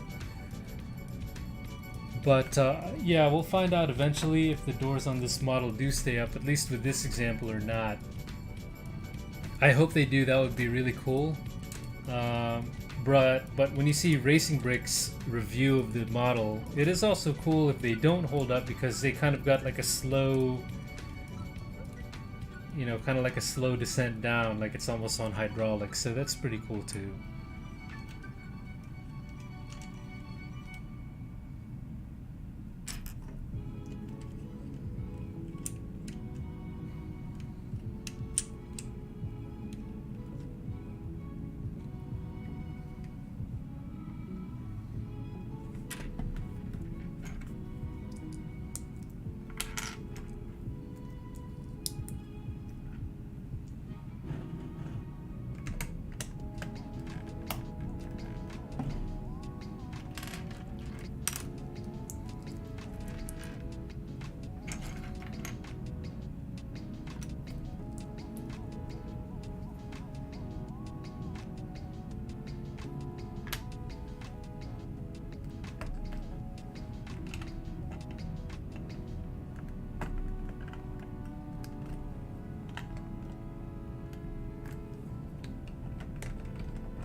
So we're kind of wrapping up bag 4 now. And like I kind of say with all of these vehicle specific builds, like I've got to see some of the exterior go in, at least before we end today. I've got to see some of the exterior go in. Got to see some of that nice silver.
Yeah, I feel like we've spent forever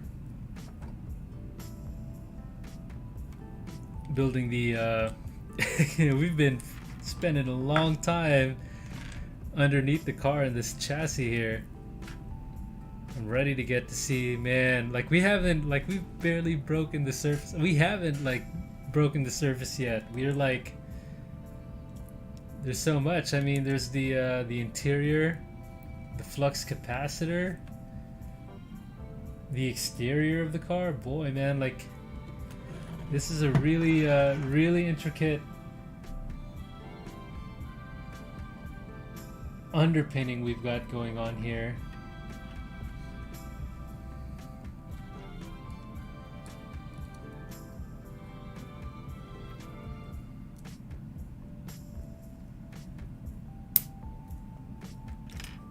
We haven't even broken the surface yet.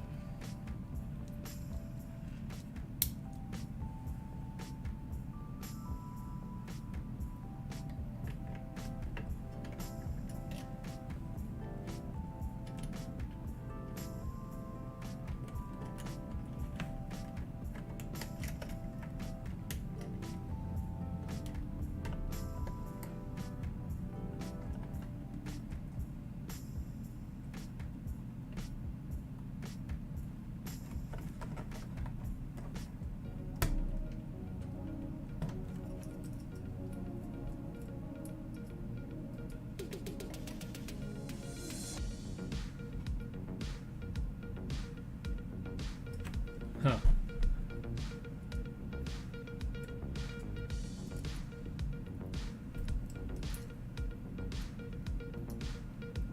I don't know what's the correct way to okay.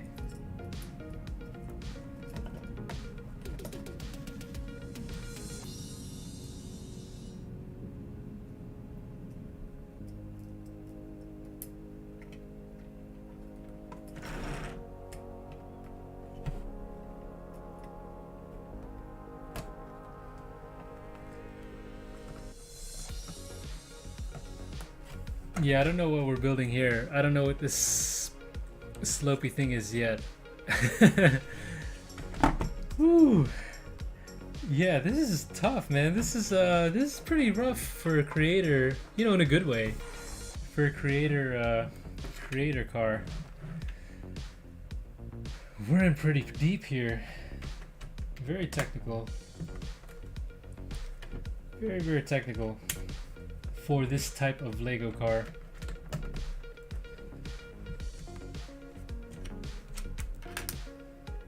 But good stuff though.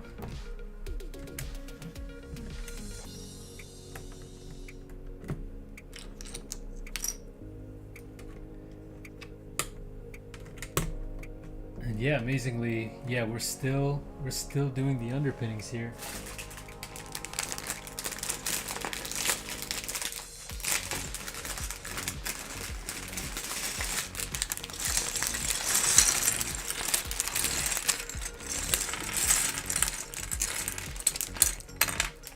And I'm starting to see some of the aquatic clear blue here, so we're gonna get into seeing some of the time machine lighting elements going on here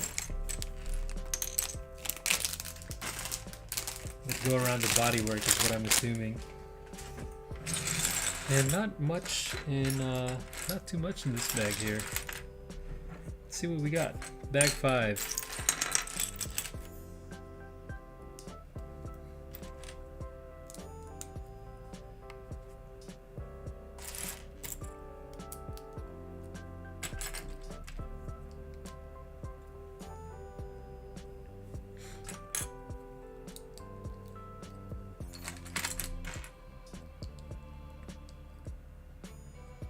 Ooh, I think I did this all wrong too.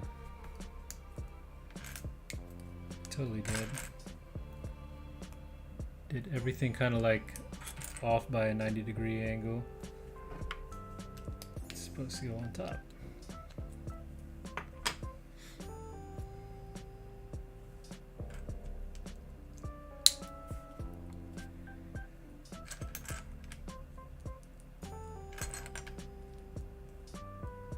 Anyway, May the 4th is coming up soon, y'all. So getting excited about the Star Wars things that are coming out. I heard, I mean, what's the UCS coming out on, for this season? So yeah, maybe we'll see a UCS Star Wars model coming out, I guess. I'm really excited about the dioramas. Again, they look so cool, especially Yoda's, but they're kind of expensive, man. And I haven't looked at the piece count or anything like that. I'm assuming a lot of little pieces, right? But just from what I'm looking at, like the set as a whole, they look pretty expensive for what they are, but at the same time, they look so cool. So I don't know. I don't know. I'm definitely gonna get one. Definitely gotta get the Yoda's hut. Second place for me would go to the. I'm gonna take these headphones off for a bit. Second place to me would go for the. Definitely the Death Star run. The Luke Scott, the X-Wing with the TIE fighters chasing it. I think that's got to be like a very easy second place there. And then third place would have to go to the trash compactor. But yeah, I don't know if I'm going to be able to get all of them just because of that price point. But again, they look so cool. Like the trash compactor, even though it's like a third place for me, it is so cool. Kind of, you get a lot of minifigs. Granted that they are kind of just like heads on a stormtrooper body, but you get that kind of cool like compactor door feature with that one. So I don't know if I think that's the only one of the three dioramas that get the moving feature. But either way, like they look so cool, but they're so expensive at the same time. It's a really tough one with those. I'll probably end up with one again. Probably get the Yodas, but hopefully I can fit some more. And that way I can deck out my shelf. Get rid of all that stuff and just deck it out with Star Wars stuff. So I do have like a snow speeder too I want to put together. That's the snow speeder is always a dream set of mine. Pretty much when I was a kid, I just wanted a snow speeder. That's like all I wanted. Nothing crazy, not the UCS one, just any snow speeder is fine with me. So finally got one a couple of years back, and maybe like 2 years back. I've never built it yet just because it's always been like since I was a kid, just wanted to have a snow speeder. I might this year for putting on display. I might just go ahead and bust it out and build it and enjoy it and put it on the shelf for May the 5th. So I think it would be cool to, I'm sure a lot of y'all are planning to do the same thing, but deck out the bookshelf with all my Star Wars stuff. I do have a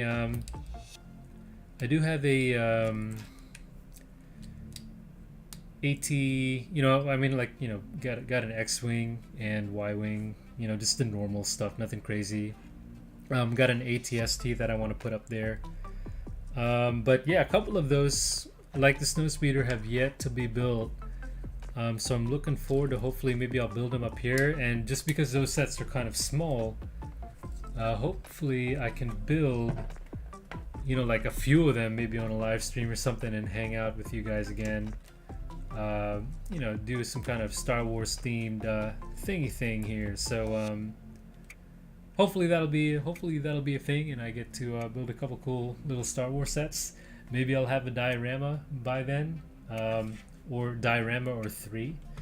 Again, the Jurassic Park one was honestly, I thought that was pretty cool too. I'm a big Jurassic Park fan. The original Jurassic Park. It's not like the recent one. So yeah, like probably gonna wait on those though. Again, the price point is crazy for those things. And I've been intrigued. I haven't been intrigued with these before, but lately I've been getting interested in the helmets. So I definitely want to get the you know, like the Darth Vader. Gotta get that. Gotta get the Boba Fett one. Definitely want to get the Rebel like pilot helmet too. Uh, Maybe Vader, but those are, you know, those are kind of like an afterthought. But you know, just with like May the 4th coming, I'm kind of like, I'm starting to think about like Star Wars stuff now for this year, because I've never done the Star Wars thing before. So hopefully I can get a little more into it this year. And yeah, and get some of that going. Then that'll be a new tradition to look forward to every year. Lego specific, you know. And it's been a while since I've seen the movies too. Wow, we've got like, okay, we've definitely got the weirdest. I don't know if you saw all that in the instructions, but we've definitely got the weirdest wheel arch that I've ever put together before. That was weird. Okay. So I'm guessing we got to do a bunch of these, because each of these little wheel arch assemblies, like I just did, is like a quarter of a wheel or half of a wheel arch. So I'm assuming we have to do this 4 times. So here we go. But anyway, yeah. May the 4th. Does anyone have any cool stuff they're looking to put out? Man, guys, like Millennium, right? Is it the Millennium Falcon that's still out to this day? And normally I'm not, you know, I don't usually splurge on Star Wars Lego. I like Star Wars. I'm not the biggest fan, but I'm a fan.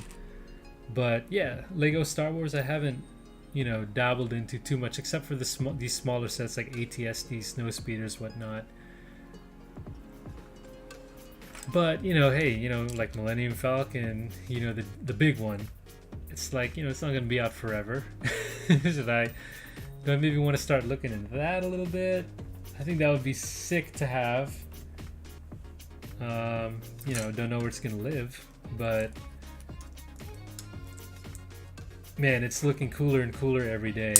So, getting a little intriguing here. But again, for this May the 4th, this will be my kind of first official kind of kickoff, you know, in my household for kind of putting the Star Wars stuff out. So that's gonna be pretty cool. Another thing to look forward to, you know, every May going forward. Hopefully that's gonna be a thing here at the household going forward. So we'll see.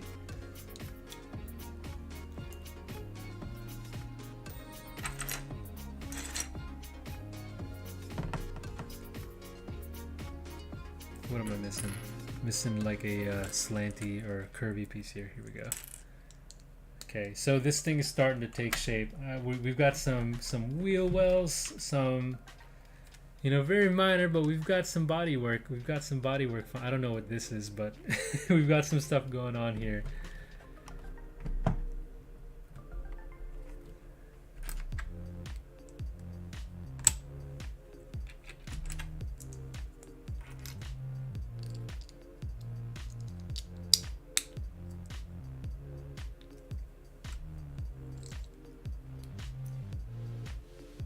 Yeah, these are definitely the most interesting wheel arches that I've ever seen. Normally, they're like a one-piece sort of deal, or they're fairly simple. Like this one is kind of, you just kind of slap these kind of arch pieces on top, and that's your wheel arch. What we've been doing here, I don't know what all this is. It's pretty crazy. So we put one here. Ooh. There we go, one wheel arch. So complex. Okay. Okay. I've also never seen this piece before. This looks like some kind of like castle roof kind of piece. I don't know. It's like slanted, and See, it goes down at an incline a little bit, and it's triangular kind of at each end. Don't know where that piece came from.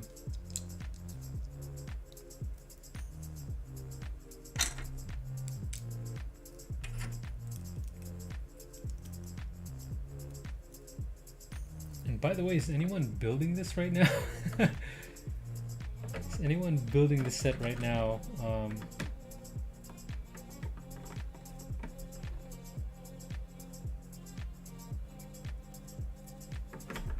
Watching along and building.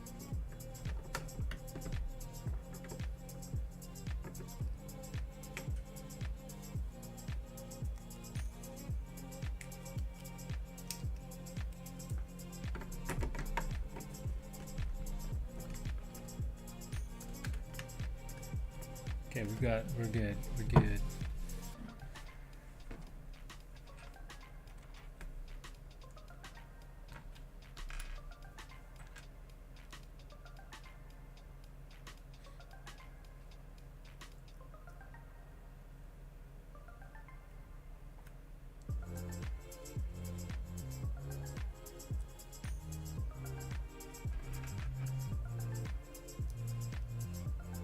Okay, but now, like, you know, now we're definitely seeing the car. Yeah, you know, we're seeing an actual car start to come together now, which is really cool.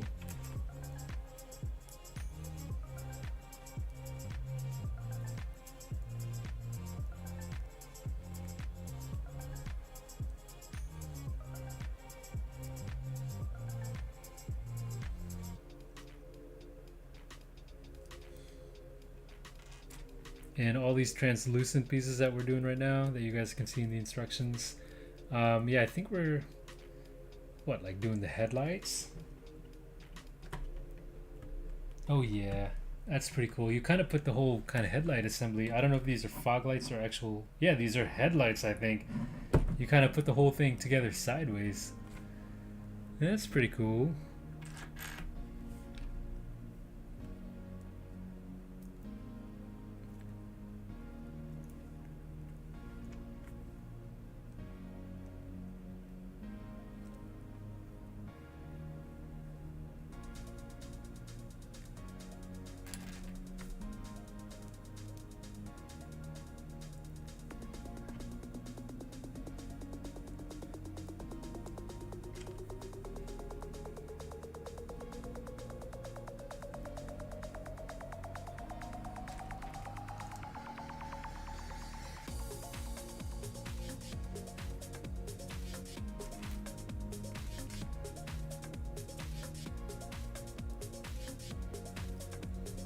Okay, very specific on how you have to put these together.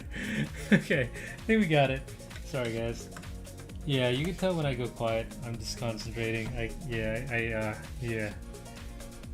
It's a lot. It's a lot for me to do and put these intricate things together. So, we have a lot of stickers in this set, but interestingly enough, we do have some printed pieces, and it always gets me on how we have sets that have like a couple printed pieces and then a couple sticker pieces. Like, why don't you just make it consistent? So that's cool. You do get the DMC logo printed. Again, why do they have stickers? If we could have just made the whole thing printed, but we do have the printed DMC logo at the front, which is really cool. So we get a little something.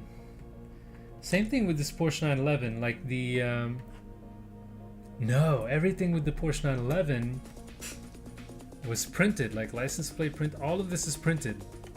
So I don't know. I still don't know. You know, on some of these sets, like what the criteria is here for the printed and the. And I know it comes all down to money at the end of the day, but I don't know if they have a set criteria or if they're just winging it on a budget for each set.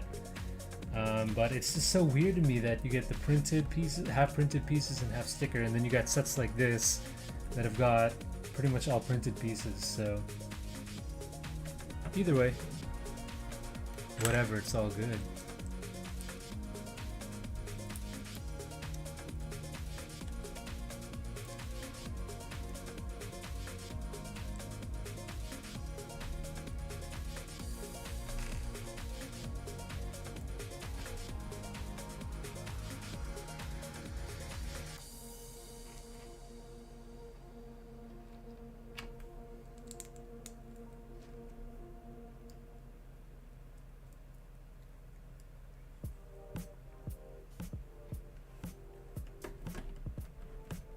And the bumper is coming along pretty cool. I'll definitely get you guys a look at it once most of this here is put together.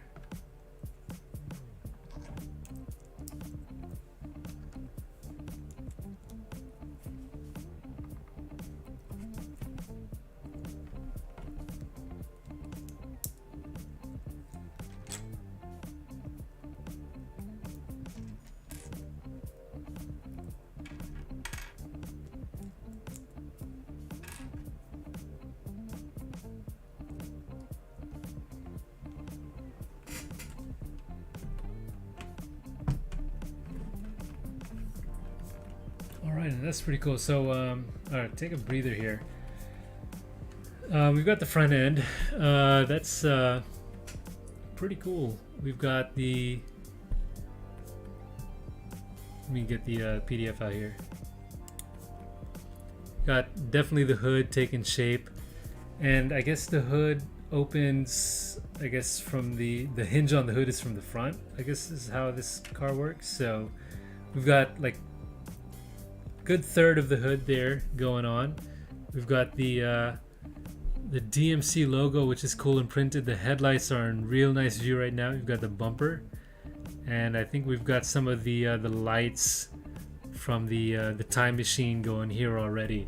So looking pretty good, guys. We're getting some of the body going here. So we're starting to see, we're seeing the car really take shape. Again, so far it looks like about the same size, not the same, you know, but similar, pretty same scale, similar scale to the Porsche 911. So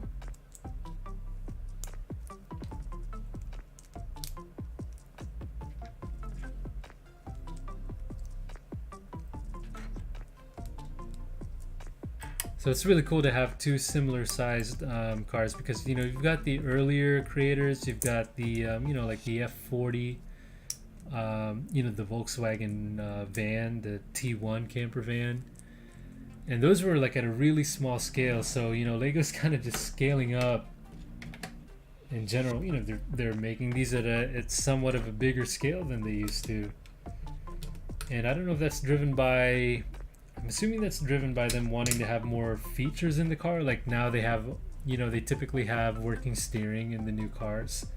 This one's got the crazy wheels that turn it into a flying car, you know, so they rotate. So I don't know if it's that drives the scale of the cars being bigger, but I definitely like, you know, like, or I prefer, you know, I prefer these having all the same scale so that you can kind of line them up all together. So yeah, these new ones are at a bigger scale than those old ones all on the shelf, but at least they're kind of making all the new ones to, you know, to roughly the same scale, so at least you can kind of display them together, so to say.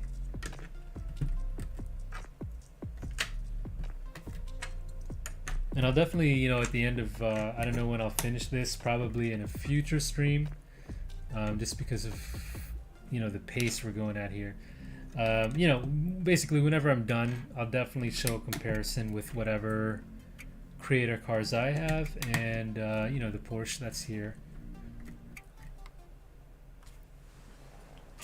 And moving on to bag 6.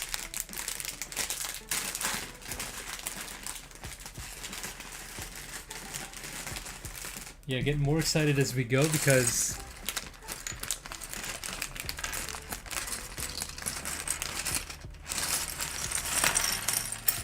we're seeing actual car take shape, which is really cool.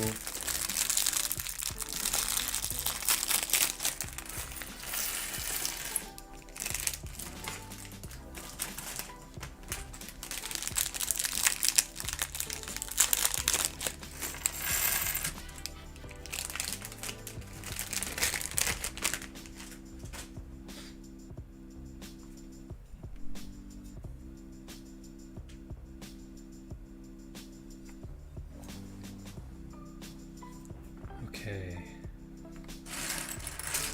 Alright, on to bag 6. Bag 6 has got a bunch of tiny pieces, so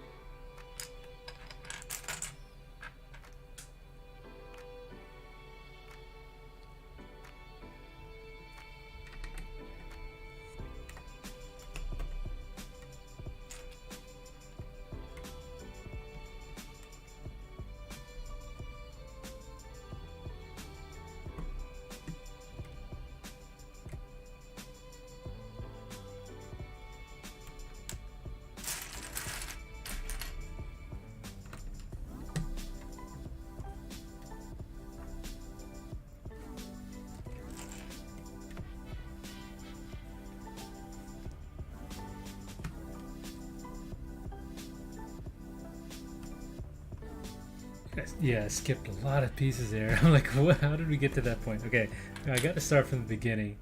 All right. Definitely skipped this page and got all confused there.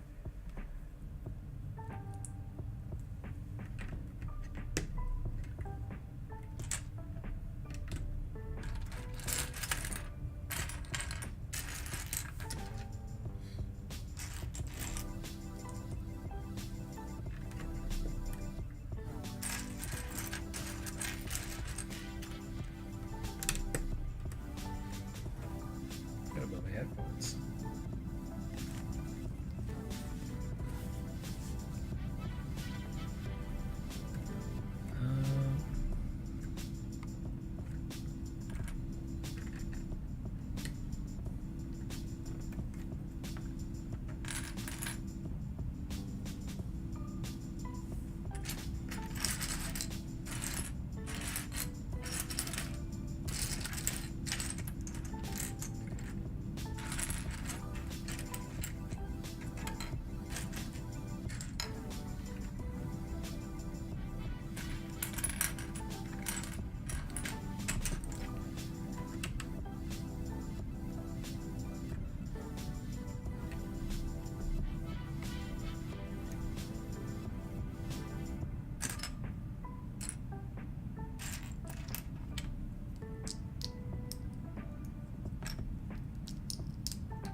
Alright, we're working underneath now.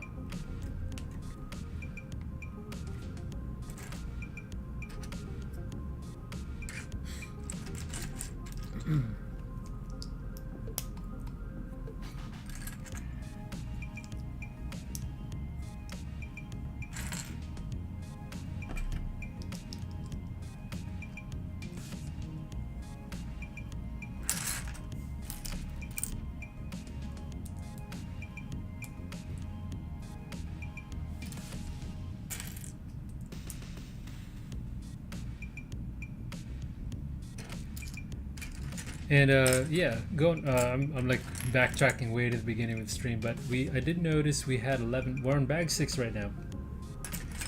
We had 11 bags in the set, but I know that because we've got an option to do three builds here. I wonder how many of those bags you actually use for the main build, and how many are left over really at the end of the day. I don't remember the piece count. The piece count on this box is 1,872. But yeah, that definitely doesn't mean that they're all going to be used, of course. So I wonder what that comes down to if we're building option 1 here.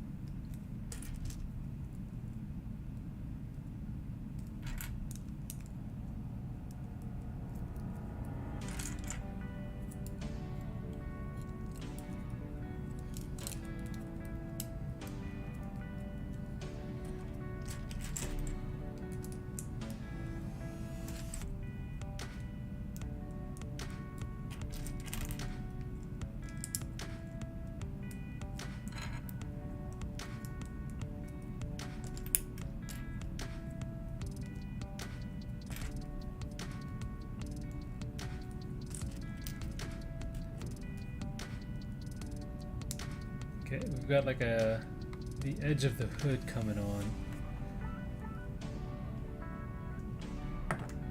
Turn it back around. Oh no, we've got like The rear wheel arch is coming on. Alright, okay.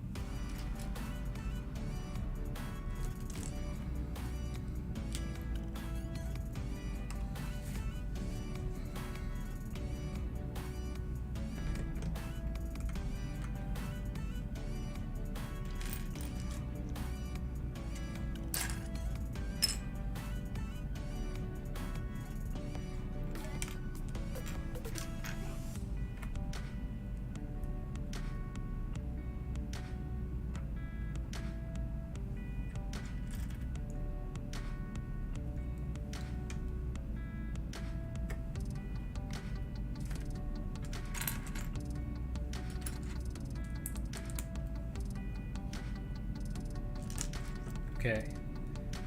Go to the other side.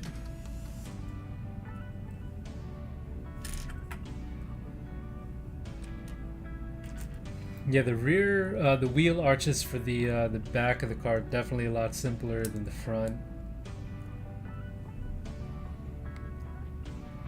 Kind of like more in line of what I would expect for a you know, a typical creator. Yeah, those fronts, like the front wheel arch is really in depth there.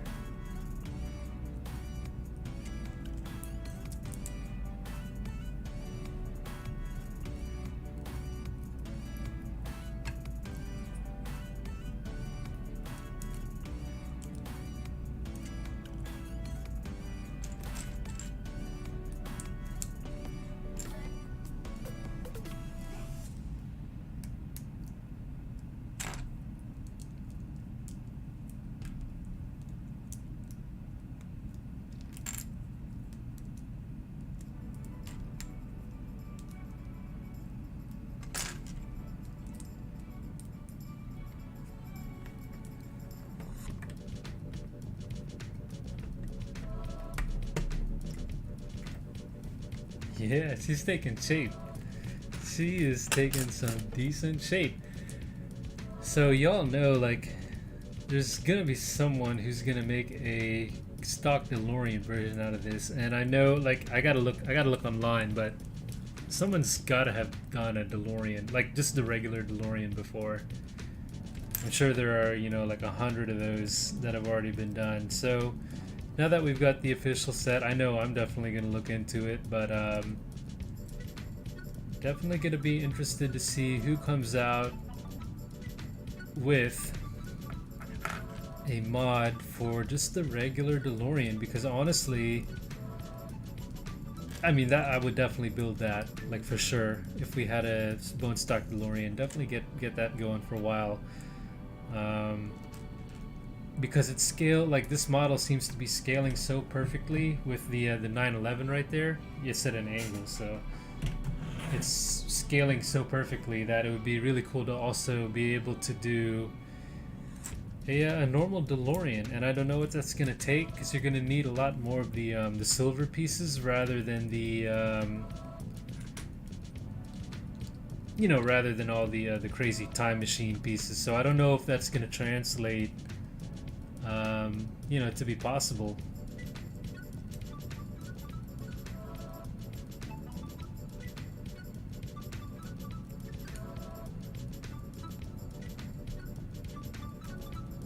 I'm struggling here. Okay.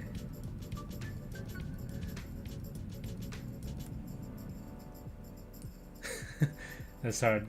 We've got taillights in here, guys. We've got taillights.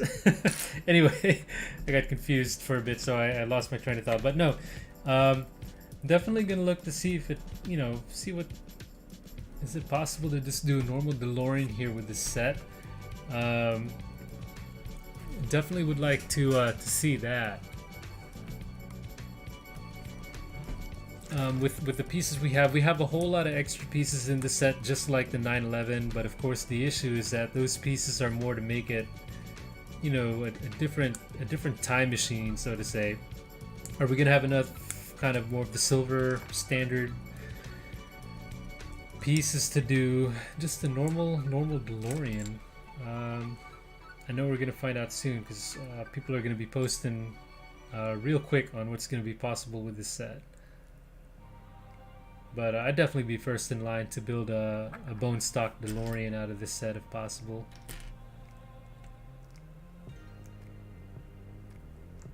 Right now, I think though we'll go with movie 1, Back to the Future, the original, with this build. Number 2 still, second movie still on my mind for this build, but so far I'm still leaning towards that first one.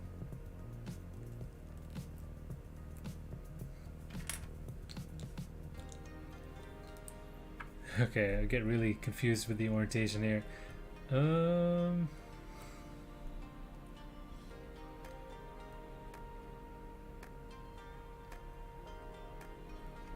This is so hard for me to think.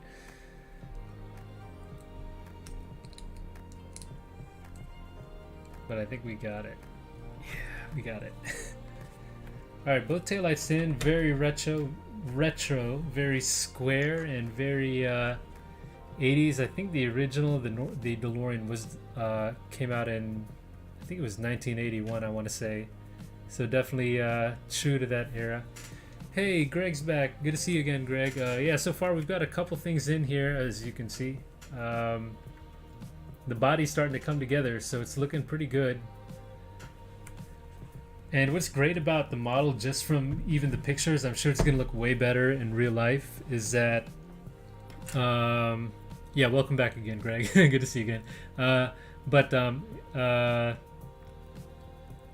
It's a perfect form, you know, it's an 80s car. It's perfect for Lego. I mean, it's very boxy, angular, and I'm sure it was really helpful to have the kind of old body style that this car had, so that you could, you know, Lego could replicate it. I mean, they did an awesome job with the Porsche, how curvy this one is. But I'm sure this one was, you know, it looks really great in Lego form, and I'm sure the angularness of this car definitely helped with that. So yeah, you know, can't wait to see it in real life again. Seeing it at the store, this is definitely one of those, looks way cool in real life. The photos already look cool, but seeing it just there again, which is definitely the case for most Lego sets, but seeing it there in the flesh, really, yeah, it was amazing to see. So can't wait to get this thing done.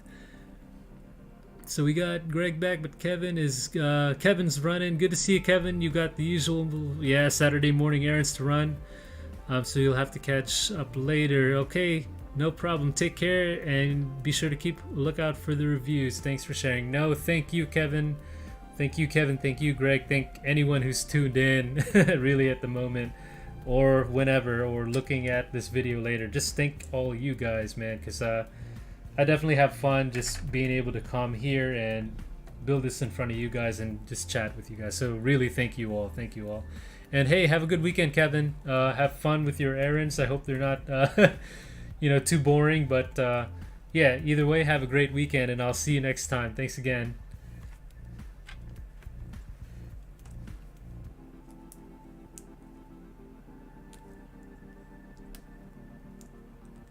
But yeah, I'm definitely gonna be there. I'm gonna be a little bit hurting tomorrow because I'm staying up tonight a little bit building this thing. Definitely worth it. But yeah, definitely myself gotta wake up a little early in the morning. Tomorrow I'm going to an aquarium. So that should be fun. I haven't been to it in a while. Something different, you know. Taking the kid out to see that. So anyway, yeah, going to an aquarium tomorrow, leaving early. So I'm gonna be hurting, but it's worth it because I'd rather would be doing this than sleeping right now. That's for sure. Greg, been busy with Elden Ring. Greg, hopefully I'm gonna join you on that, man.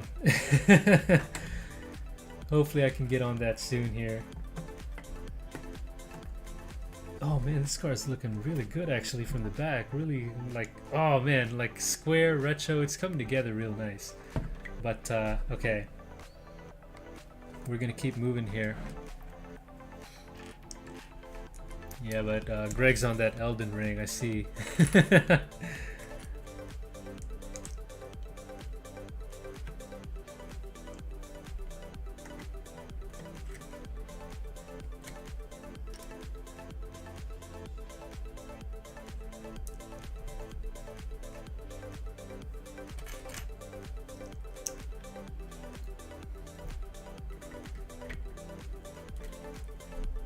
Greg is available after around 2. Like 2 a.m.?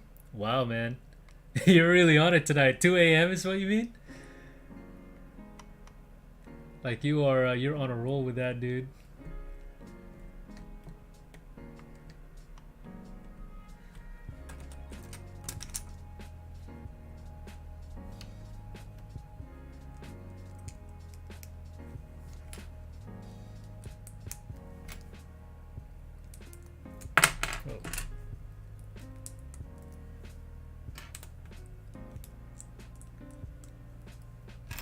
Anyway, on the Back to the Futures, man, which one is the favorite?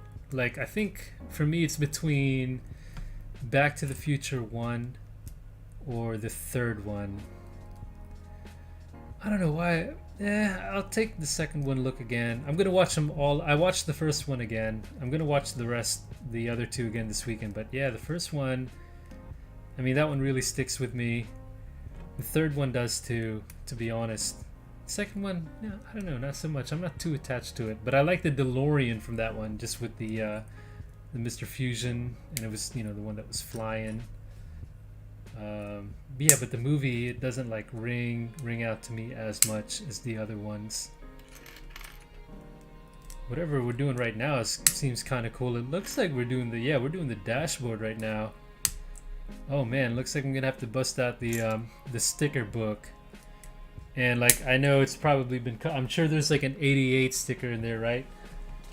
Like 88 miles an hour.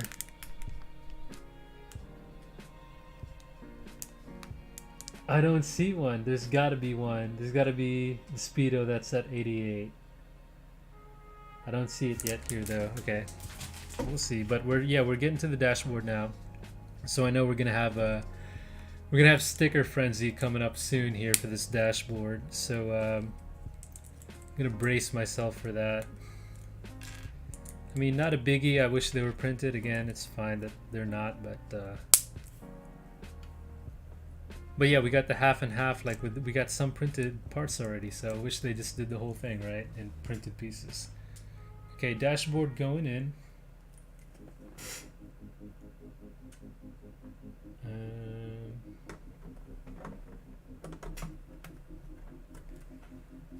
Okay.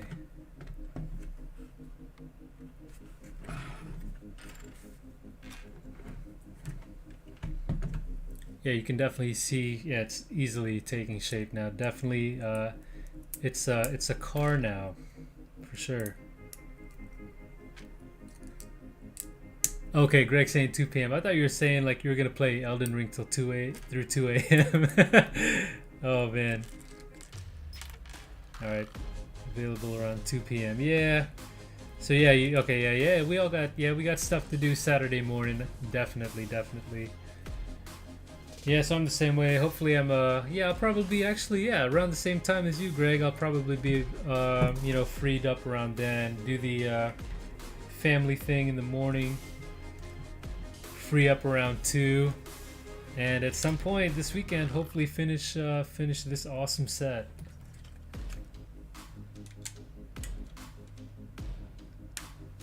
Yeah, Greg, I thought you were saying you were gonna play Elden Ring till 2 a.m.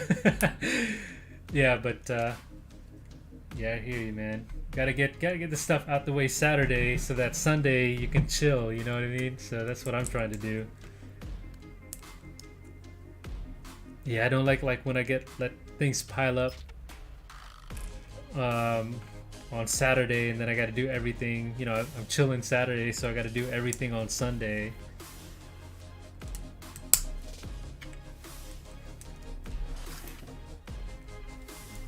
Oh, Greg. All right, so you're going to work. I got you. Okay.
Okay, turning this bad boy over. Like you do, like they do a lot of steps where you turn it over, do kind of one thing, then turn it over again, do one thing, then turn it over again, and do a thing again.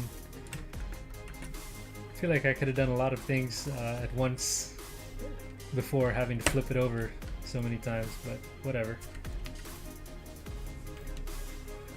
Definitely like that rear bumper's coming along pretty nicely though. Pretty cool.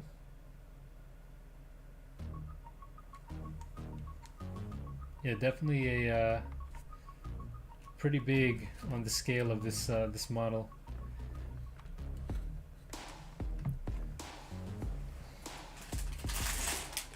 Well, just like that, we're already getting out bag 7.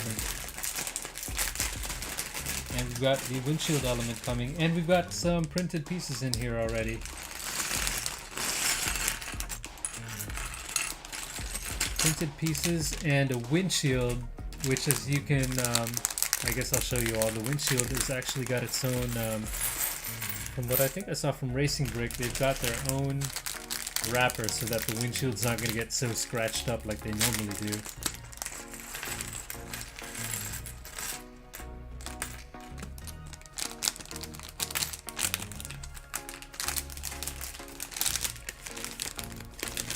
And I gotta find that windshield piece. Let me see if I can grab that. Ah, here it is. Oops. Yeah, so we've got the very cool. I don't know when they started doing this, but the windshield has got its own bag, so that's much appreciated because I know all you guys know these things get so scratched up in the bag with everything else.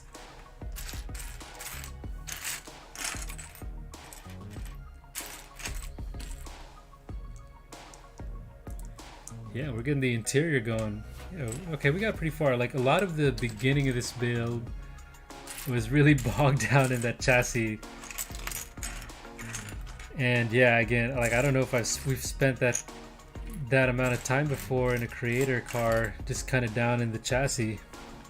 But again, this one has the rotating wheels and all of that. Not rotating wheels, but the articulating wheels.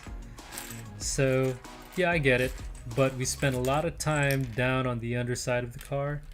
But I think, yeah, we're seeing that we're moving up pretty quickly from there, getting back to the normal Lego system side of things here. So yeah, moving pretty quick here through the rest of the car. And man, I'm excited right now because I think we have some flux capacitor stuff coming up. Because I see here we've got, oh, gotta take the tab out. We have got the lighted brake, y'all. Yeah, so here it is, flux capacitor, which again, I didn't know that the flux had a light up function until like a couple hours before doing the stream. So that was a really nice surprise to find out. But yeah, now that we have this, oh yeah, here it is. We're definitely going to be doing the flux here. We've got the anchor piece used to do that. So yeah, alright, I'm excited now. I'm excited now.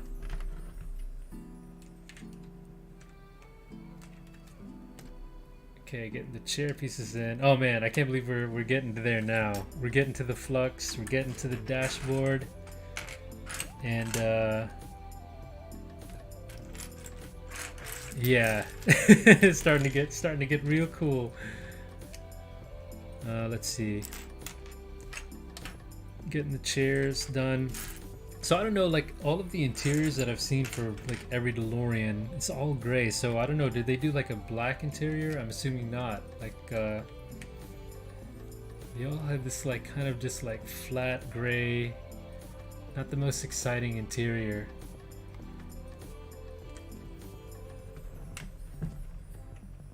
But the time machine certainly had an interesting material. So yeah, we're getting a lot of printed things here. And it just confuses me to how they just keep, how they do the decide to do kind of like half printed and half sticker pieces.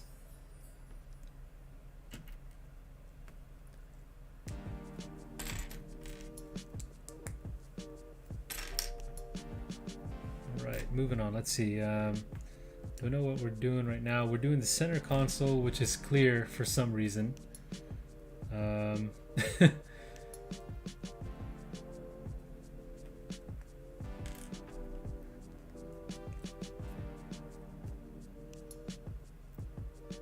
Alright, throw this bad boy right here. We've got the shifter going in now too.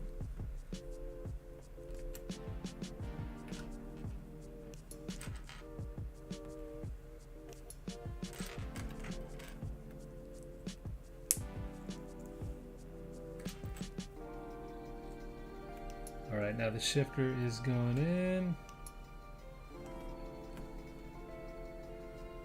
I'm excited for the flux capacitor coming up at some point in this bag here on the table, but I'm also not looking forward to the inevitable stickers that are going to be coming up. I don't want the stickers, man. I hate placing them, especially on like the live stream. I'm always kind of like a little bit jittery, you know what I mean? So I don't like putting on the stickers because I'm pretty much gonna mess them up. So it's gonna be like that's gonna be a bummer that I know is about to happen. So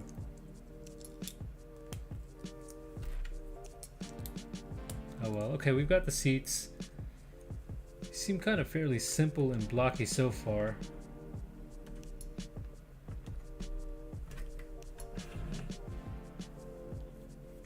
Excuse me. So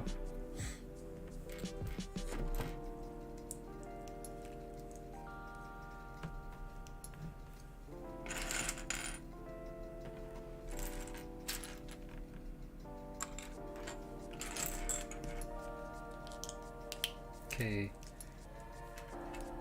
Whew, got seats coming in. Got some cool interior bits coming. Let's go, let's see this thing. Seats are on a hinge as well, like they normally are. Didn't know if these were gonna allow to hinge or not, but it looks like we do have hinge elements there. We've got the bases of the seats going. Gotta cover my face so it autofocuses. So yeah, looking good.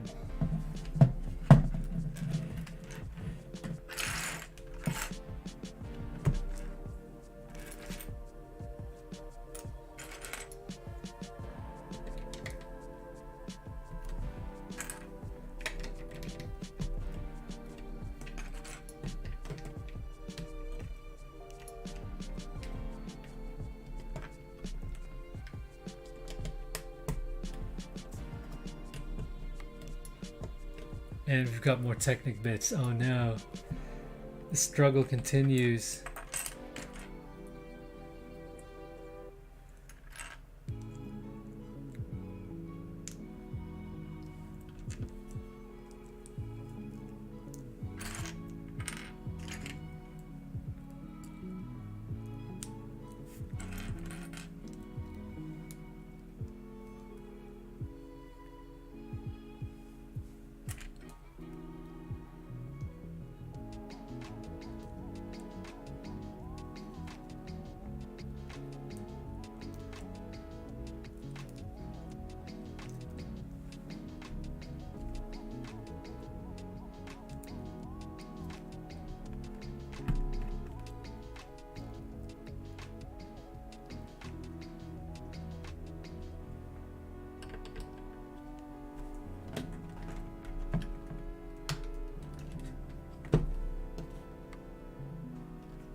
And I wonder what bag like the base car is. You know, so you get to a certain point in this build, you basically, you know, you build the base car and then that's your decision point to go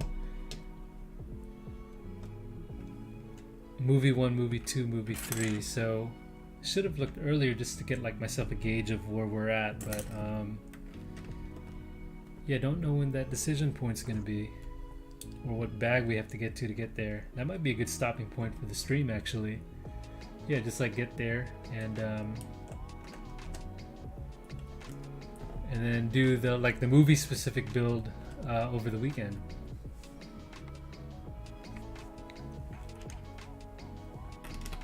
But that's cool. We got the lighting brick in, guys. So we've got the yeah, flux capacitor. Very cool. Or should I say just the lighting for it?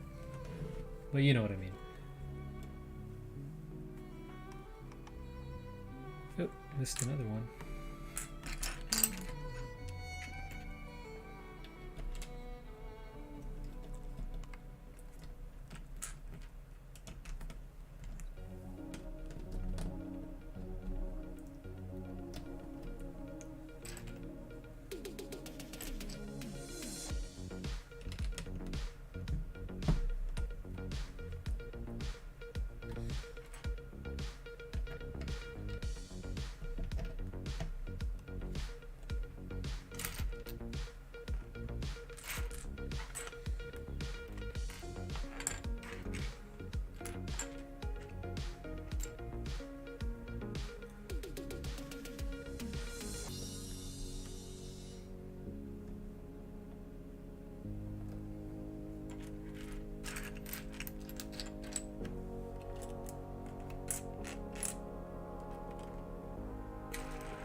I'm having trouble. It's like so late too. I'm having trouble finding, like, I'm getting in that that daze, you guys. So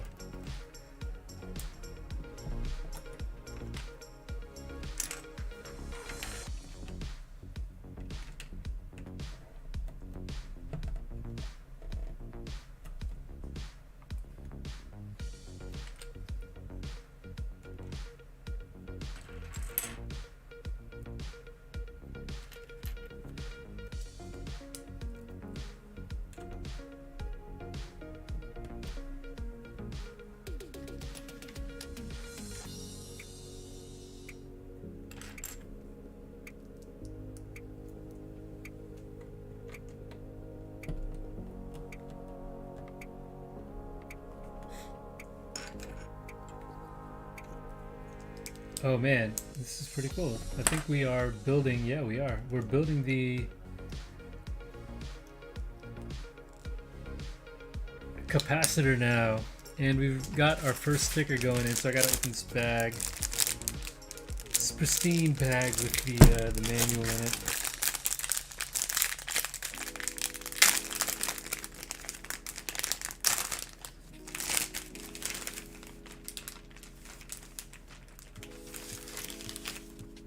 And we basically got two sticker books. We've got the kind of Back to the Future. We've got like the normal sticker kind of book here, and I think we've got the flux capacitor one, I think on its own, because it's on a like a clear sheet right here. So I think that's what's going on there.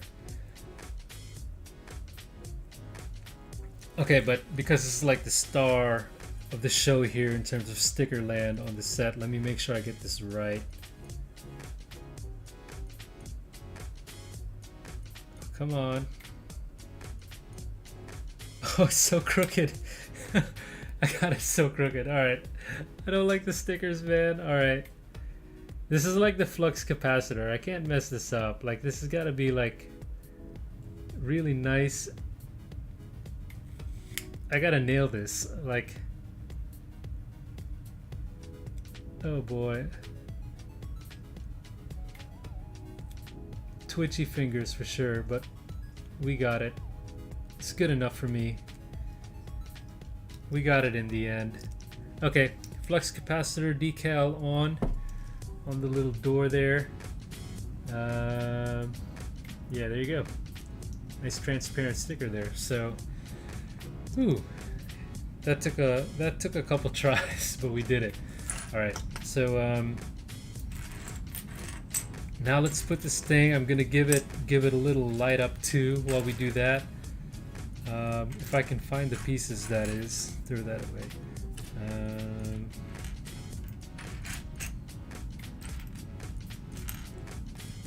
struggling to find it. Okay, here we go.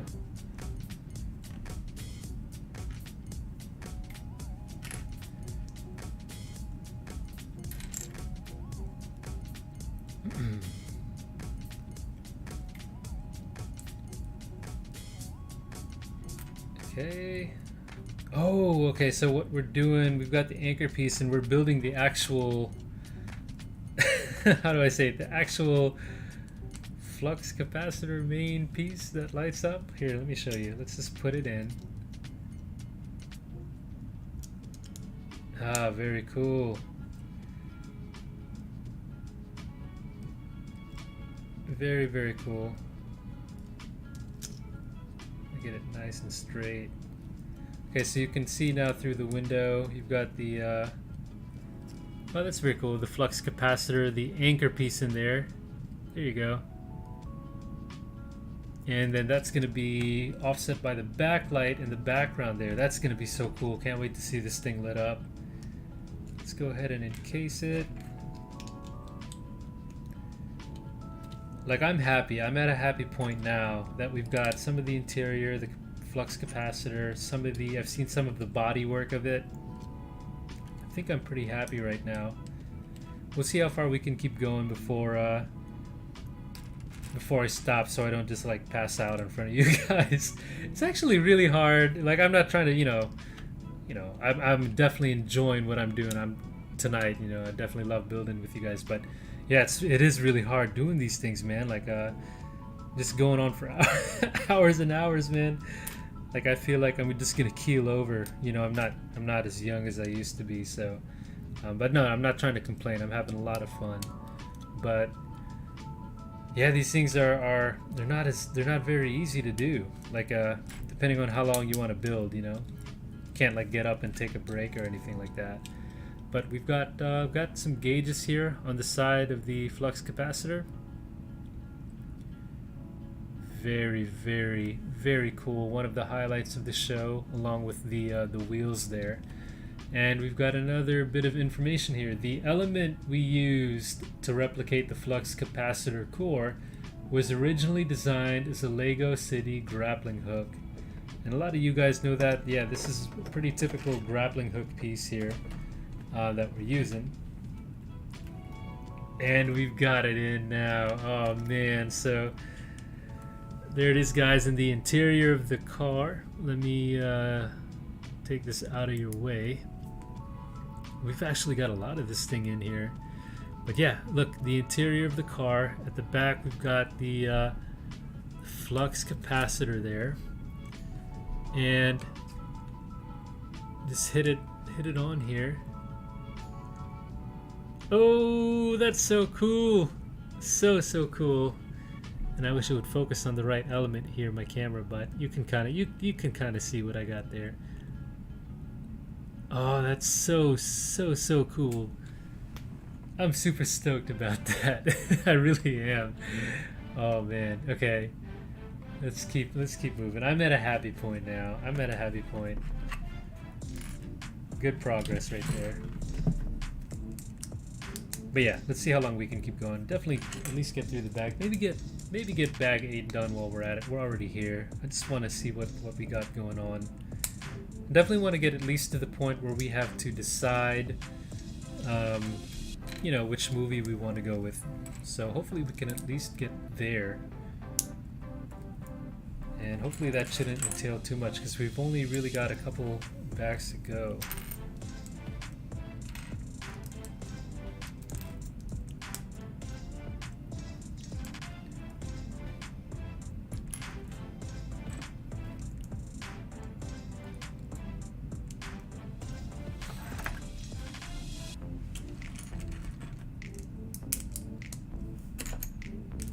And this thing is gonna look so cool when it's done. Again, like, it was just one of the ones at the store.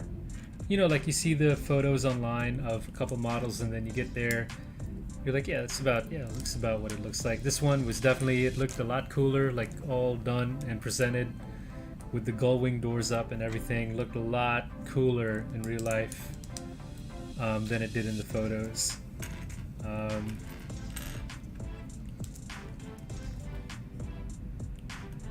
So yeah, can't wait to see this thing really take shape and get done. And then where do I put it after that? So yeah, we'll see. Ah, these are the seats. And we've got more information. They're hitting us with the information on bag 7 here. This page is saying, oh, I didn't show you guys the PDF. This one is saying, when the filmmakers discovered the vehicle was too small to accommodate a camera, they cut the C car apart to use for the interior shot. So again, they had 3 cars, and they're talking about the C car. So the 3rd car they was cut apart for interior shots. Very cool. Yeah, I feel like I gotta break away to show the progress to here from here on out, every step, because it's really taking shape now. You got the 2 seats in with the flux capacitor in there. Wow. And they were saying this thing was gonna be a refrigerator. Man, they definitely good move making this car.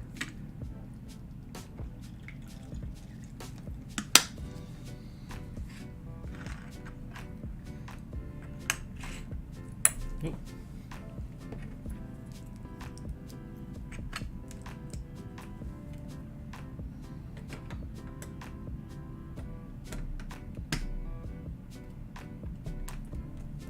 Okay.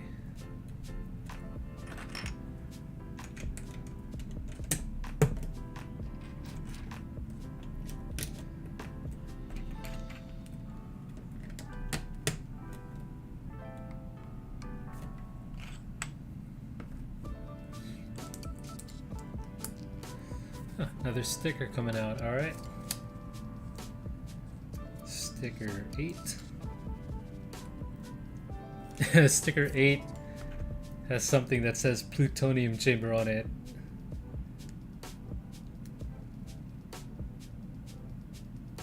Like I like how it's just labeled plutonium chamber right here.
And I don't know why, but it just struck me that we're doing the dashboard just now.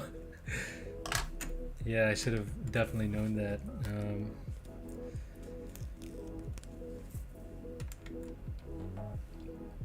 Very cool retro looking gauges, of course. We've got like the 80s. Like, you know, kind of Knight Rider looking gauges. Oh man, that would be a cool car for them to do, like the Knight Rider car. I don't know if that was that popular though. Like I know I've like watched it. I'm not necessarily, you know, the biggest fan of it, but it seemed to be a pretty popular show, Knight Rider, and the car I think would get a couple of buys if they came out with that for Lego. Definitely not Back to the Future status, but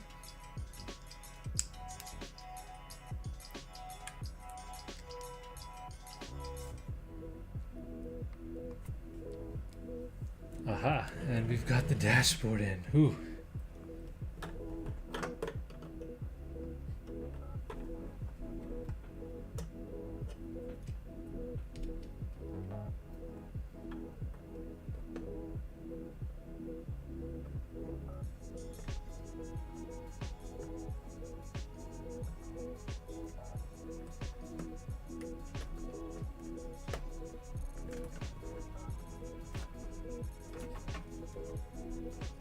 Another leaflet of information here on this page. The speedometer in the standard vehicle only went to 85 miles an hour.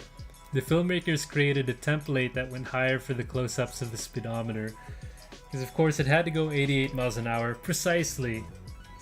I didn't know that the real DeLorean only went up to 85, so I'm kind of just wondering why they didn't just make it like 78 miles an hour and they had to do the whole thing to get it, the speedometer to show 88. So that's pretty funny. I didn't know that.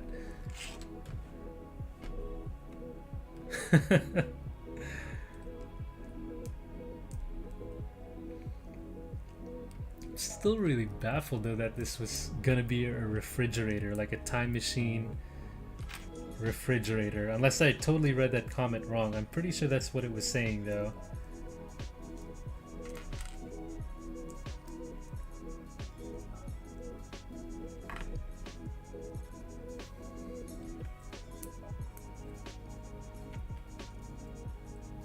Yeah, but after that bottom chassis, yeah, this thing is starting to really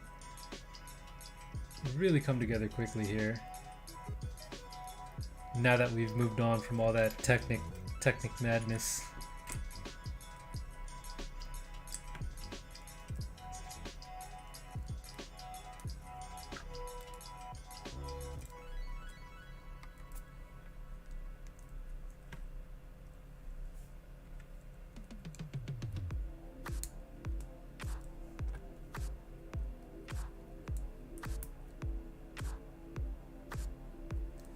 And we've got what I'm assuming is like the center console, because we've got basically 3 stickers in a row, like all stacked up, which it is. Yep, we've got the one, kind of the center consoles that just show like all of the time machine functions, like the year, setting the year and the date, the time that they're gonna blast off to.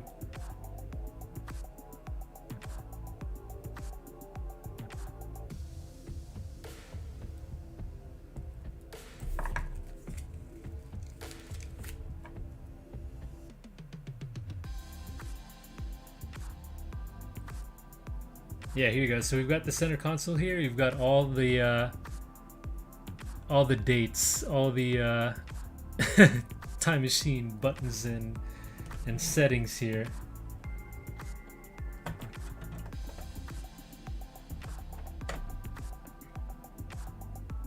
Let's see if I can get it. Okay, cool. Wow, very cool. So there's kind of the basically the dashboard there. Like the whole thing is kind of racked with gauges and whatnot. So very cool. Got the big windshield, pre-wrapped. Look at that, so nice and pristine, unscratched. And it's about to get jacked up now, so RIP front windshield.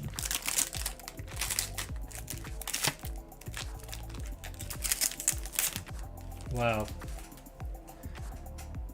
But I gotta be honest, that is the most, like, absolutely the most pristine windshield I have ever seen. Like, honestly. And it's gotta be the wrap. It's gotta be the individual wrap. So kudos to them. I definitely appreciate the package and care on this one. And I'm like scratching it like right from the get-go. But it's okay, because I did it. I'm the one who did it, so it's fine.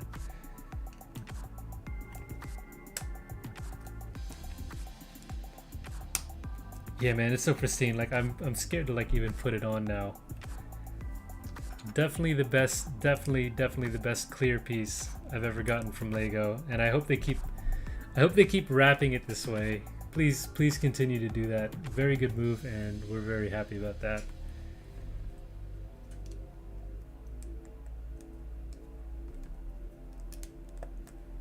I wonder if this is like the bag where now you kind of get to decide what movie you want to go with, because I feel like we've got a lot of base car in, so to say. I know the hood is different depending on which model you want to go with, and like a lot of the trunk, I'm sure a lot of that is different. So yeah, let's see. I don't know. Maybe one more bag before we go to the movie specific stuff, but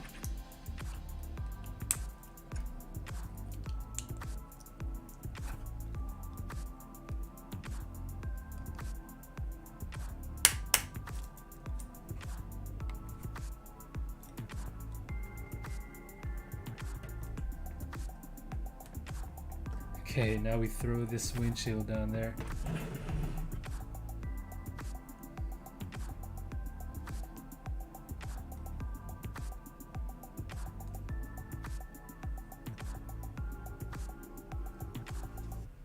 Oops, and I think I put this whole thing on backwards. Oh boy. I did, yeah. I gotta flip it. Oh man, okay.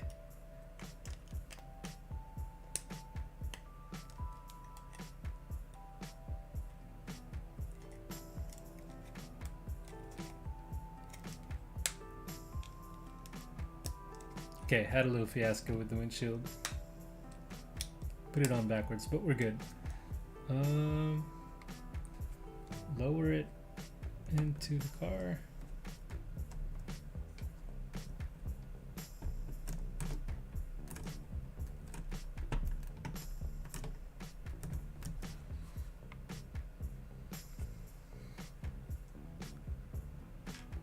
Oh, and bag 8. Yeah, so we're not at the decision point yet. I think we're getting there, but not quite. Hopefully after bag 8. I want to see how far we can go, because we've only got 9, 10, and 11, and I'm sure those have got to be used for the specific movie stuff.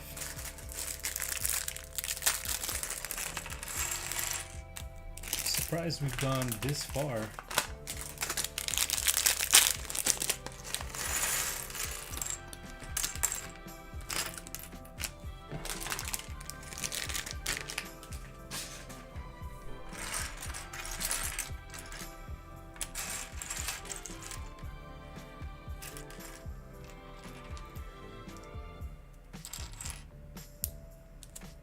Okay, so got a lot of interior done. What are we doing now?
I think we're building like the cool little like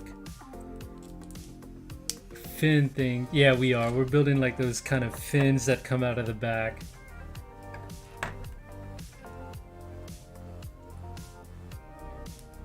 Alright, that should be cool to see. And then I think I think we're done for tonight.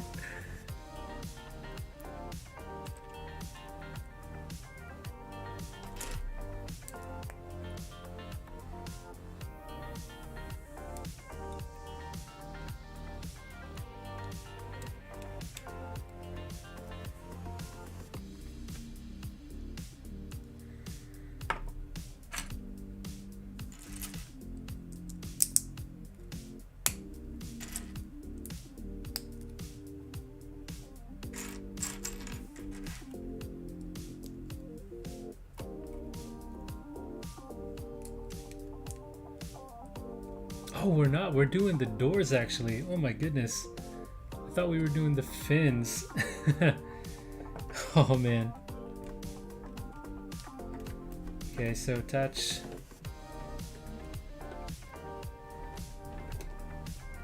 That was quite a surprise. Did not know we were going to do the door now. All right.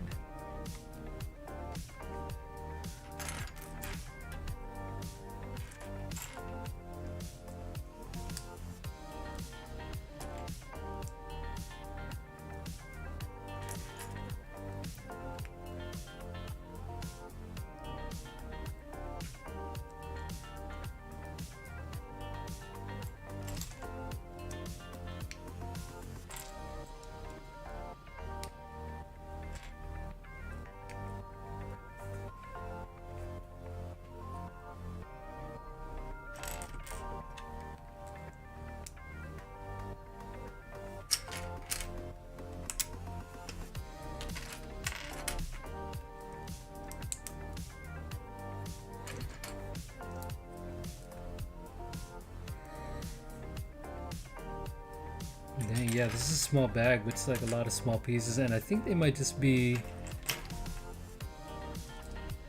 I want to say they're just for the doors, but I have a lot of the black pieces here, so I know that I feel like we've got to be doing some of those like fins off the back. I don't know, radiator? Not radiator, but whatever those fins are, kind of those tall fins at the back here.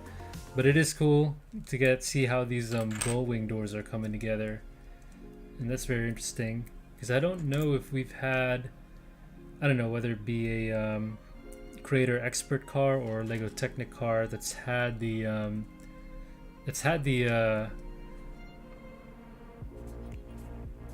gull wing doors yet. So yeah, interesting to see this kind of piece put together, and but it doesn't look like I have enough pieces in this bag to do the whole door per se.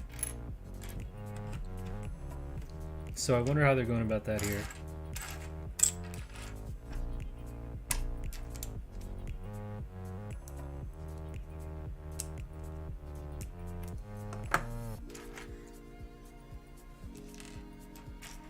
Yeah, either way, it's looking cool. I like the gray. I like the gray they used for the car. I know it's supposed to be like a brushed silver. And actually, or brushed metal color. I actually didn't know if they were. I was thinking that this thing would be the color of like the Hubble Space Telescope back there behind me on the space shuttle. It's kind of like an unfinished, shiny metal silver on the Hubble Space Telescope. And I thought that would be a cool look to go with for the DeLorean here, but I guess they're just going with the flat gray, or maybe bluish silver is what they call it, something like that. But it's not. Yeah, it's definitely not like a shiny metal or a brushed metal look that you get from the real DeLorean. So nothing bad about it. It's totally fine. Still looks cool either way.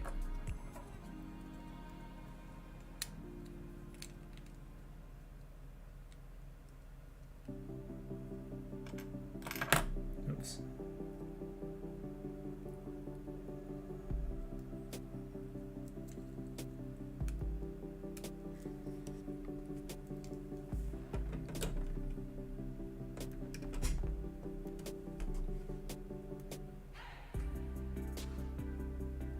Okay, cool.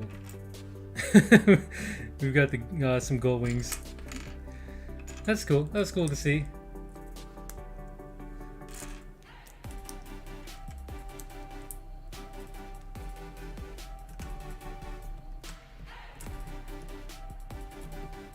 Yeah, let's go ahead and close this roof up.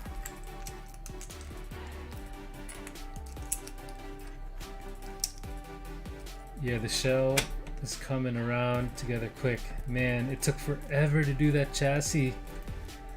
That Technic extravagant. That is cool though. I mean, I still can't complain at the end of the day, because that's so cool being able to see get those wheels working. But this took so long. What a process, but yeah, worth it. And it's just compared to all that, like the shell is just coming together so fast. But yeah, when are we gonna see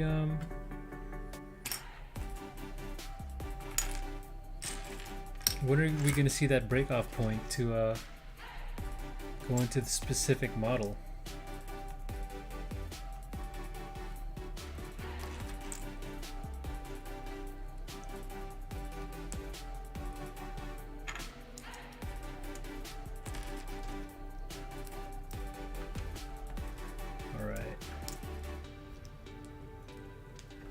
Getting some of the engine bay.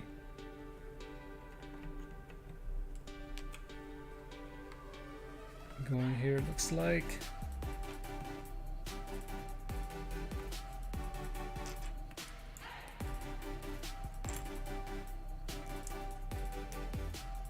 You got these funky little green pieces here going in.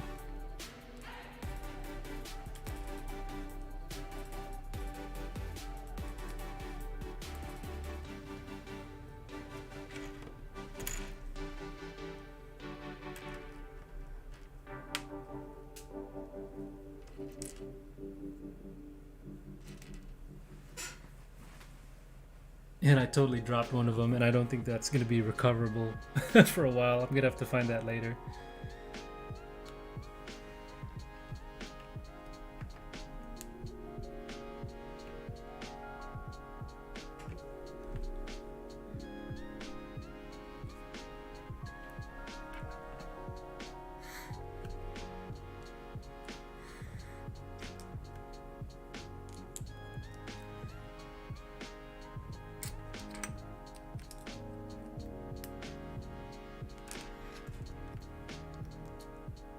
This page says it took Doc Brown nearly 30 years to create the flux capacitor.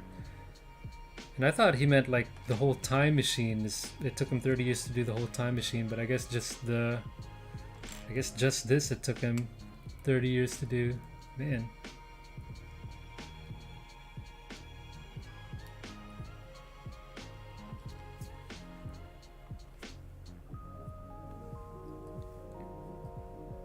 Oh, and we've got the mechanism. That's pretty ingenious. That turns on the light. So here's the switch. Oh, wow. I was wondering how to get access to the light from the outside of the car, but we basically just made a button that you can push from the top. Oh, that is so cool. I didn't know that's how it worked. I really didn't know that's how it worked. Oh, look at that. That is insane to me. Wow, and there's a little rubber Lego piece that keeps it in place, so it's not like all like wobbling. It's very tight up here, and then you physically have a good pushing down motion here. Oh yeah, very cool. Whew.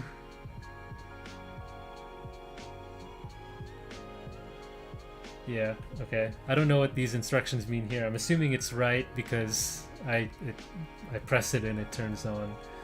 But oh yeah, this car's looking good. It's coming together pretty good. I'm definitely thinking though, this is the last bag. We'll cut it off after here and continue on. We've only got like 3 more bags after this, so yeah, we'll leave the rest for another day, because I'm definitely happy seeing all of this come together right now. So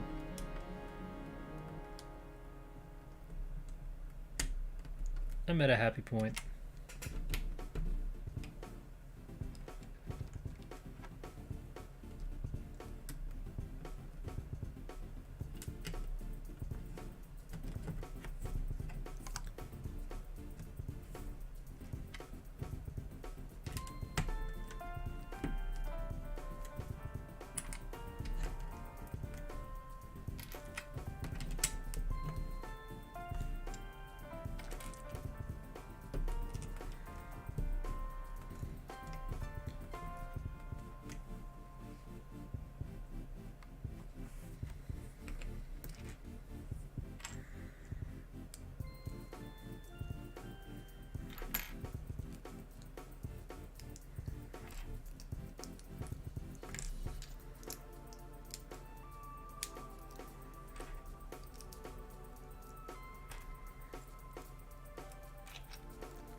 Some cool detail going on here in the engine bay. That's pretty cool. Don't know what any of that stuff does, but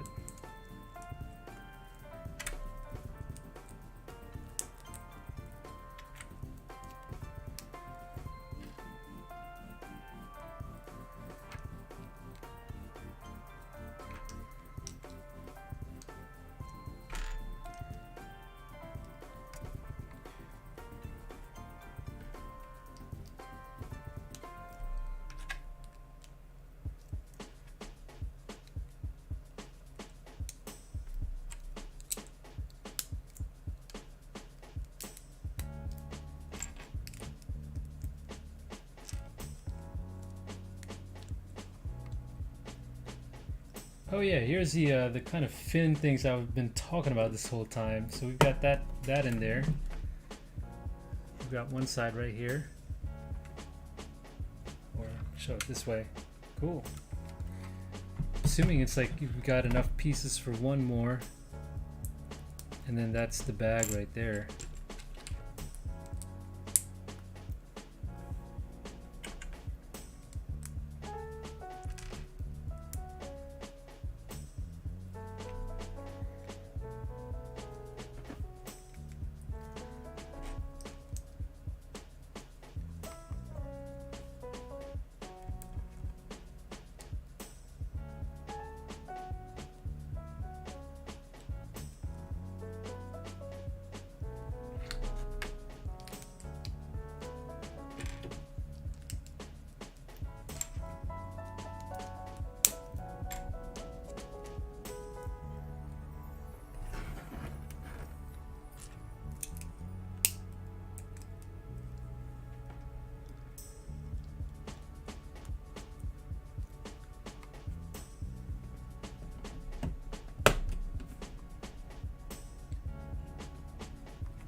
Okay, we're getting there. We've got some hoses.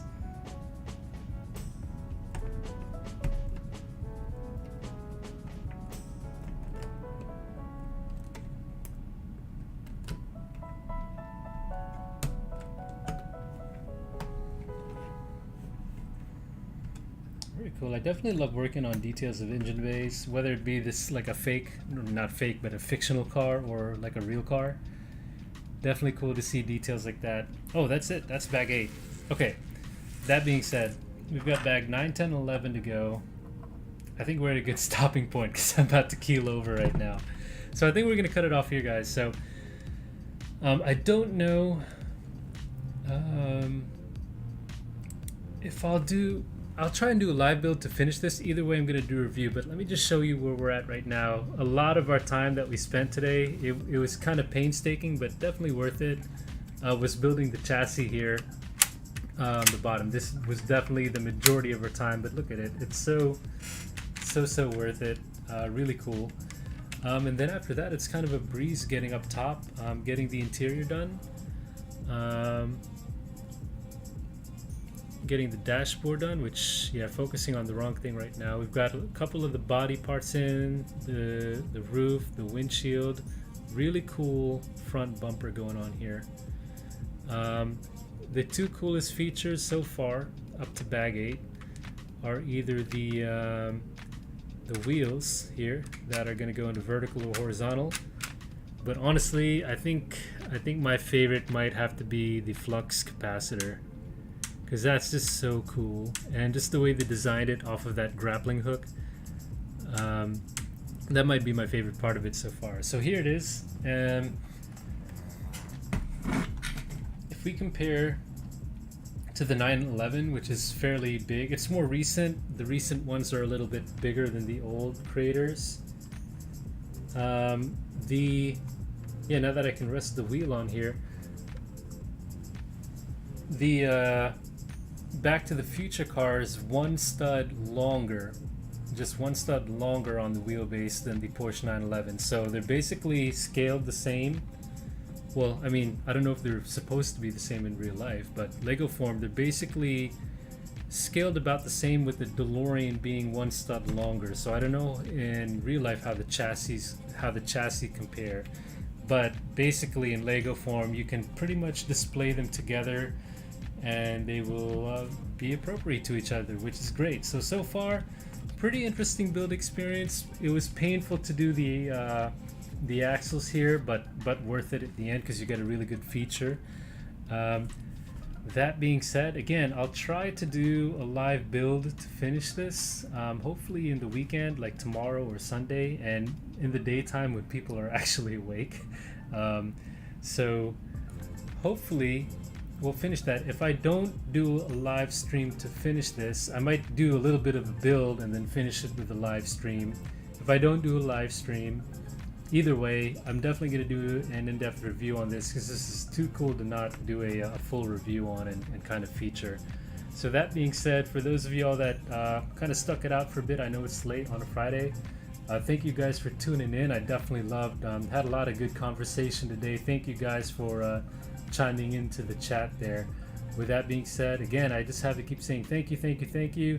Y'all have a great night. Have a great weekend. I hope to see you maybe a little bit this weekend doing another live build. If not, hope you guys have a great weekend. Hope you all are having a good time taking care of yourselves and having fun with your family and friends.